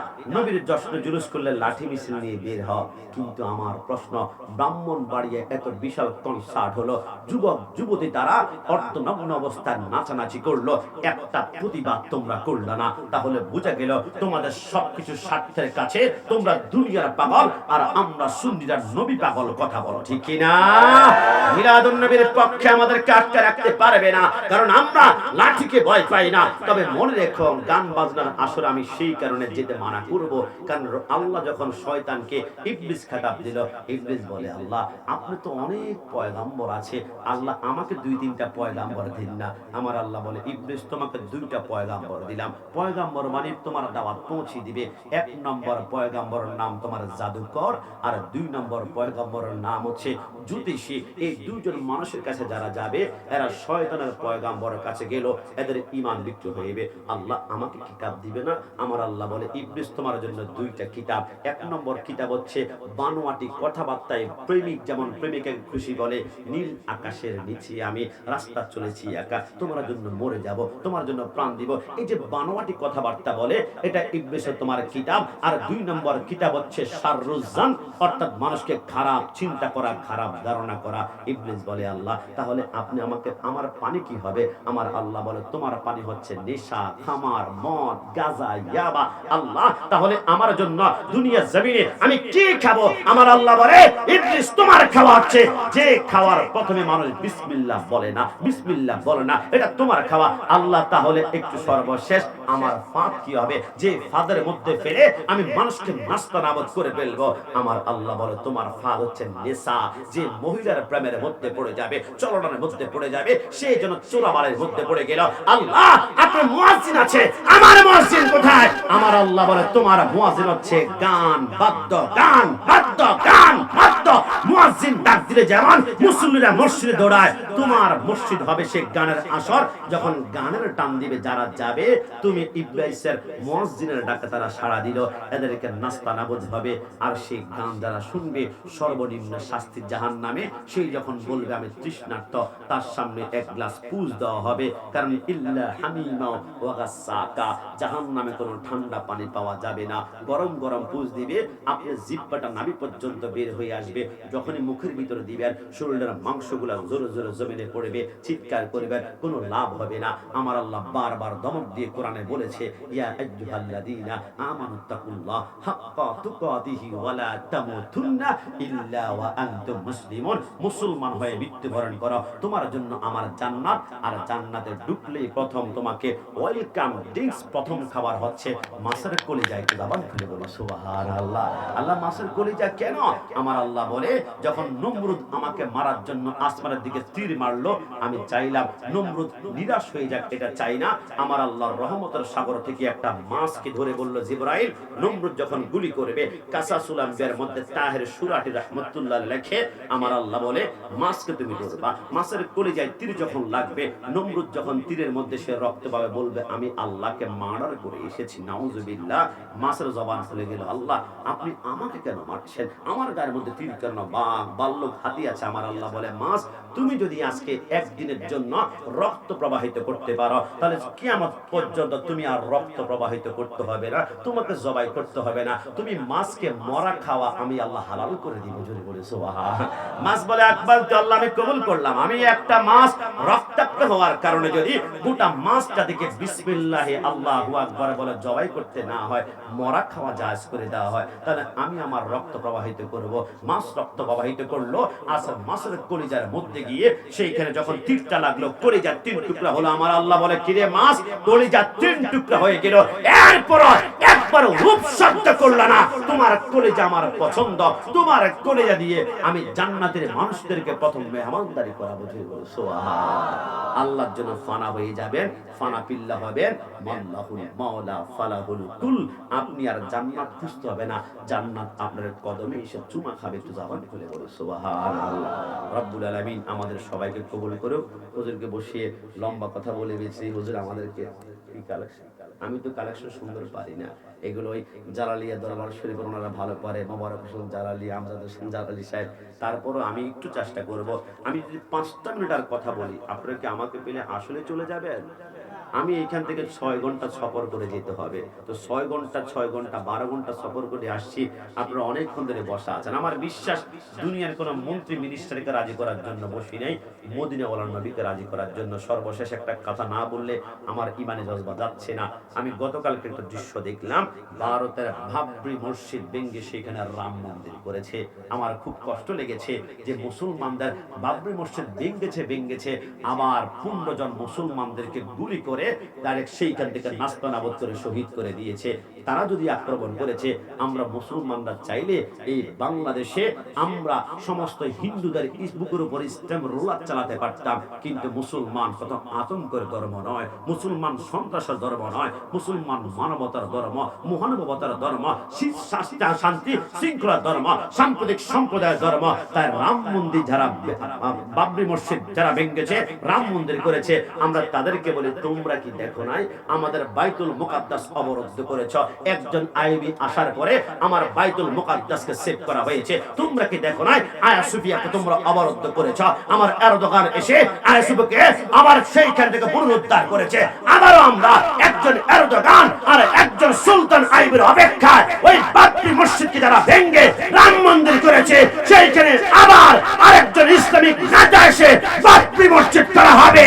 ডান হাত তুলে বলা ঠিক কিনা? আপনি অবাক হবেন কি বাবরি মসজিদ যে ভেঙেছে এর নাম হয়েছে বলবীর সিং, কিন্তু পরবর্তীতে এই লোকটা প্রথম গম্বুজ আঘাত করেছিল বলবীর সিং, কিন্তু পরবর্তীতে সে ইসলাম ধর্ম গ্রহণ করে তার নাম হয়েছে মোহাম্মদ আমির। তার হাতেই 91টা মসজিদ প্রতিষ্ঠা হয়েছে। জিজ্ঞাসা করলো কে কেমনে? বলে আমার দোস্ত ছিল জুগিন্দার, আমরা একসাথে যখন গম্বুজের উপর বাড়িটা দিয়েছিলাম, 2টা ইট আমার বন্ধু জুগিন্দর নিয়ে হিন্দুদেরকে বলেছিল বাবরি মসজিদের ইট যেভাবে পারস লাঞ্ছিত করে হিন্দুরা দাঁড়িয়ে দাঁড়িয়ে প্রস্রাব করেছিল। আমার আল্লাহ বলে আমার ঘরের ইটের মধ্যে প্রস্রাব করার 2 ঘন্টা পরে জুগিন্দরের মাথা ব্রেন নষ্ট হয়ে গেল। যত টাইট করে তাকে পোশাক পরানো হয় সে সমস্ত পরনের পোশাকগুলা লাথি মেরে মেরে ছিঁড়ে ফেলে দেয়। তার বাবা বলে লজ্জা ছেলের কারণে আমি বাঁচি না। 3-4 দিন এরকম উলঙ্গ অবস্থায় হাঁটে। একদিন রাতের বেলায় তার মায়ের ঘরের মধ্যে গিয়ে মাকে উলঙ্গ অবস্থায় জড়ায় ধরলো। মানুষ বলে জন্মদাতা মাসকে জড়ায় ধরলো না, তাকে এইভাবে রাখা যায় না। এরপর তার হাত তারপর পা গুলা বাঁধলো, তারপরে চিৎকার করে বলে না, বাবা বলে তার ইজ্জত সম্মান আমি বেজ্জুদে রাখবো না, তাকে গুলি করে আমি মেরে ফেলবো। কয়েকজন হিন্দু বলে পাশে মুসলমান এলাকা আছে, ওইখানে একজন খতিব সাহেব ইমাম সাহেব আছে, এর কাছে নিয়ে একটু ঝাড়ফুঁক করাই দেখো, যদি শেষবারের মতন আল্লাহ কবুল করে। আল্লাহ তো হচ্ছে এমন আল্লাহ, হাম তো মা ইল বিকরম হে কোই সাইল হে নিহি রাখ দেখলা কেসে রাখার বমঞ্জিল হে নিহি। দুনিয়ার মানুষের কাছে 1 বার 2 বার 3 বার চাইলে রাগ হয়ে যায়, কিন্তু আমার আল্লাহ বলে আমার কাছে না চাইলে আমি আল্লাহ রাগ হয়ে যায়। এবার যখন জুবিনদেরকে নিয়ে তার কাছে গেল, এবারে ইমাম সাহেব একটা আয়াত প্রথম তেলাওয়াত করলেন, ওয়ানুনাজ্জিলু মিনাল কুরআনি মা হুয়া শিফাউ ওয়া রাহমাতুল লিল মুমিনিন। এরপর সূরা ফাতিহা ইখলাস 3 বার দুরূদ শরীফ পড়ে ফু দেওয়ার সাথে সাথে জুবিনদারের বাবা তার পাশে শিখ সম্প্রদায় ছিল, মাথার মধ্যে বিশাল পাগড়ি, তার বাবার সামনে থেকে হাও মাও করে চিৎকার দিয়ে বাবার মাথা থেকে পাগড়িটা এত জোরে টান দিয়ে বলল, আমার লজ্জাস্থানের কাপড় কোথায়? কে আমার কাপড় লজ্জাস্থান থেকে নিয়েছে তার কল্লা আলাদা করে ফেলবো। জুবিনদার চিৎকার দিয়ে বলে আমার লজ্জাস্থান ডাকো, আমি এই মুহূর্তে কালিমা পড়তে চাই, লা ইলাহা ইল্লাল্লাহ।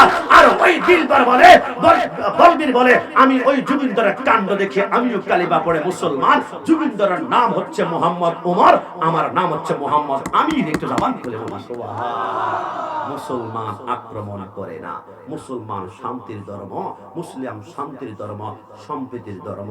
তাই এই দেশের রন্ধ্রে মুসলমান আছে। আমরা দল আওয়ামী লীগ হতে পারি, বিএনপি হতে পারে, জাতীয় পার্টি হতে পারে, কিন্তু গোটা দেশ আমরা হচ্ছে মুসলমান। কথা বলুন ঠিক না? ইসলামী দেশের ইসলাম মিশে আছে নৌকা নাগল কি বাঁধানের শিশি। ইসলামের দেশের কোটি কোটি মানুষের অন্তরে নিবে যাবে না ইসলাম। বাতিল শক্তির ফতিকারে জনতার নিঃশ্বাসে আছে ইসলাম, প্রাণে প্রাণে বিশ্বাসে আছে ইসলাম। রক্ত সাগরে ডেরে তবে এসেছে ইসলাম, কচুরি পেনারে নেয় ভেসে আসেনি ইসলাম। কথা বলুন ঠিক কিনা? মন্ত্রের মতো ছিল স্বাধীনতা সংগ্রামে এই ইসলাম, হানাদার রুখতে যুদ্ধের প্রেরণায় ছিল ইসলাম। অধিকার আদায়ে অকাতরে সাহসীরা দিল প্রাণ সালাম বারাকাত রফিক ও জব্বার আরো কত মুসলমান, সবার দিলে মুখে ইসলাম। কচুরি পেনারে নেয় ভেসে আসেনি ইসলাম। মৃত্যুর আগ পর্যন্ত ইসলামের মায়া রাসূলুল্লাহর মুহাব্বত নিয়ে আমাদের জীবন গঠন করতে পারে। সবাই জবান করে একবার বলি আমিন।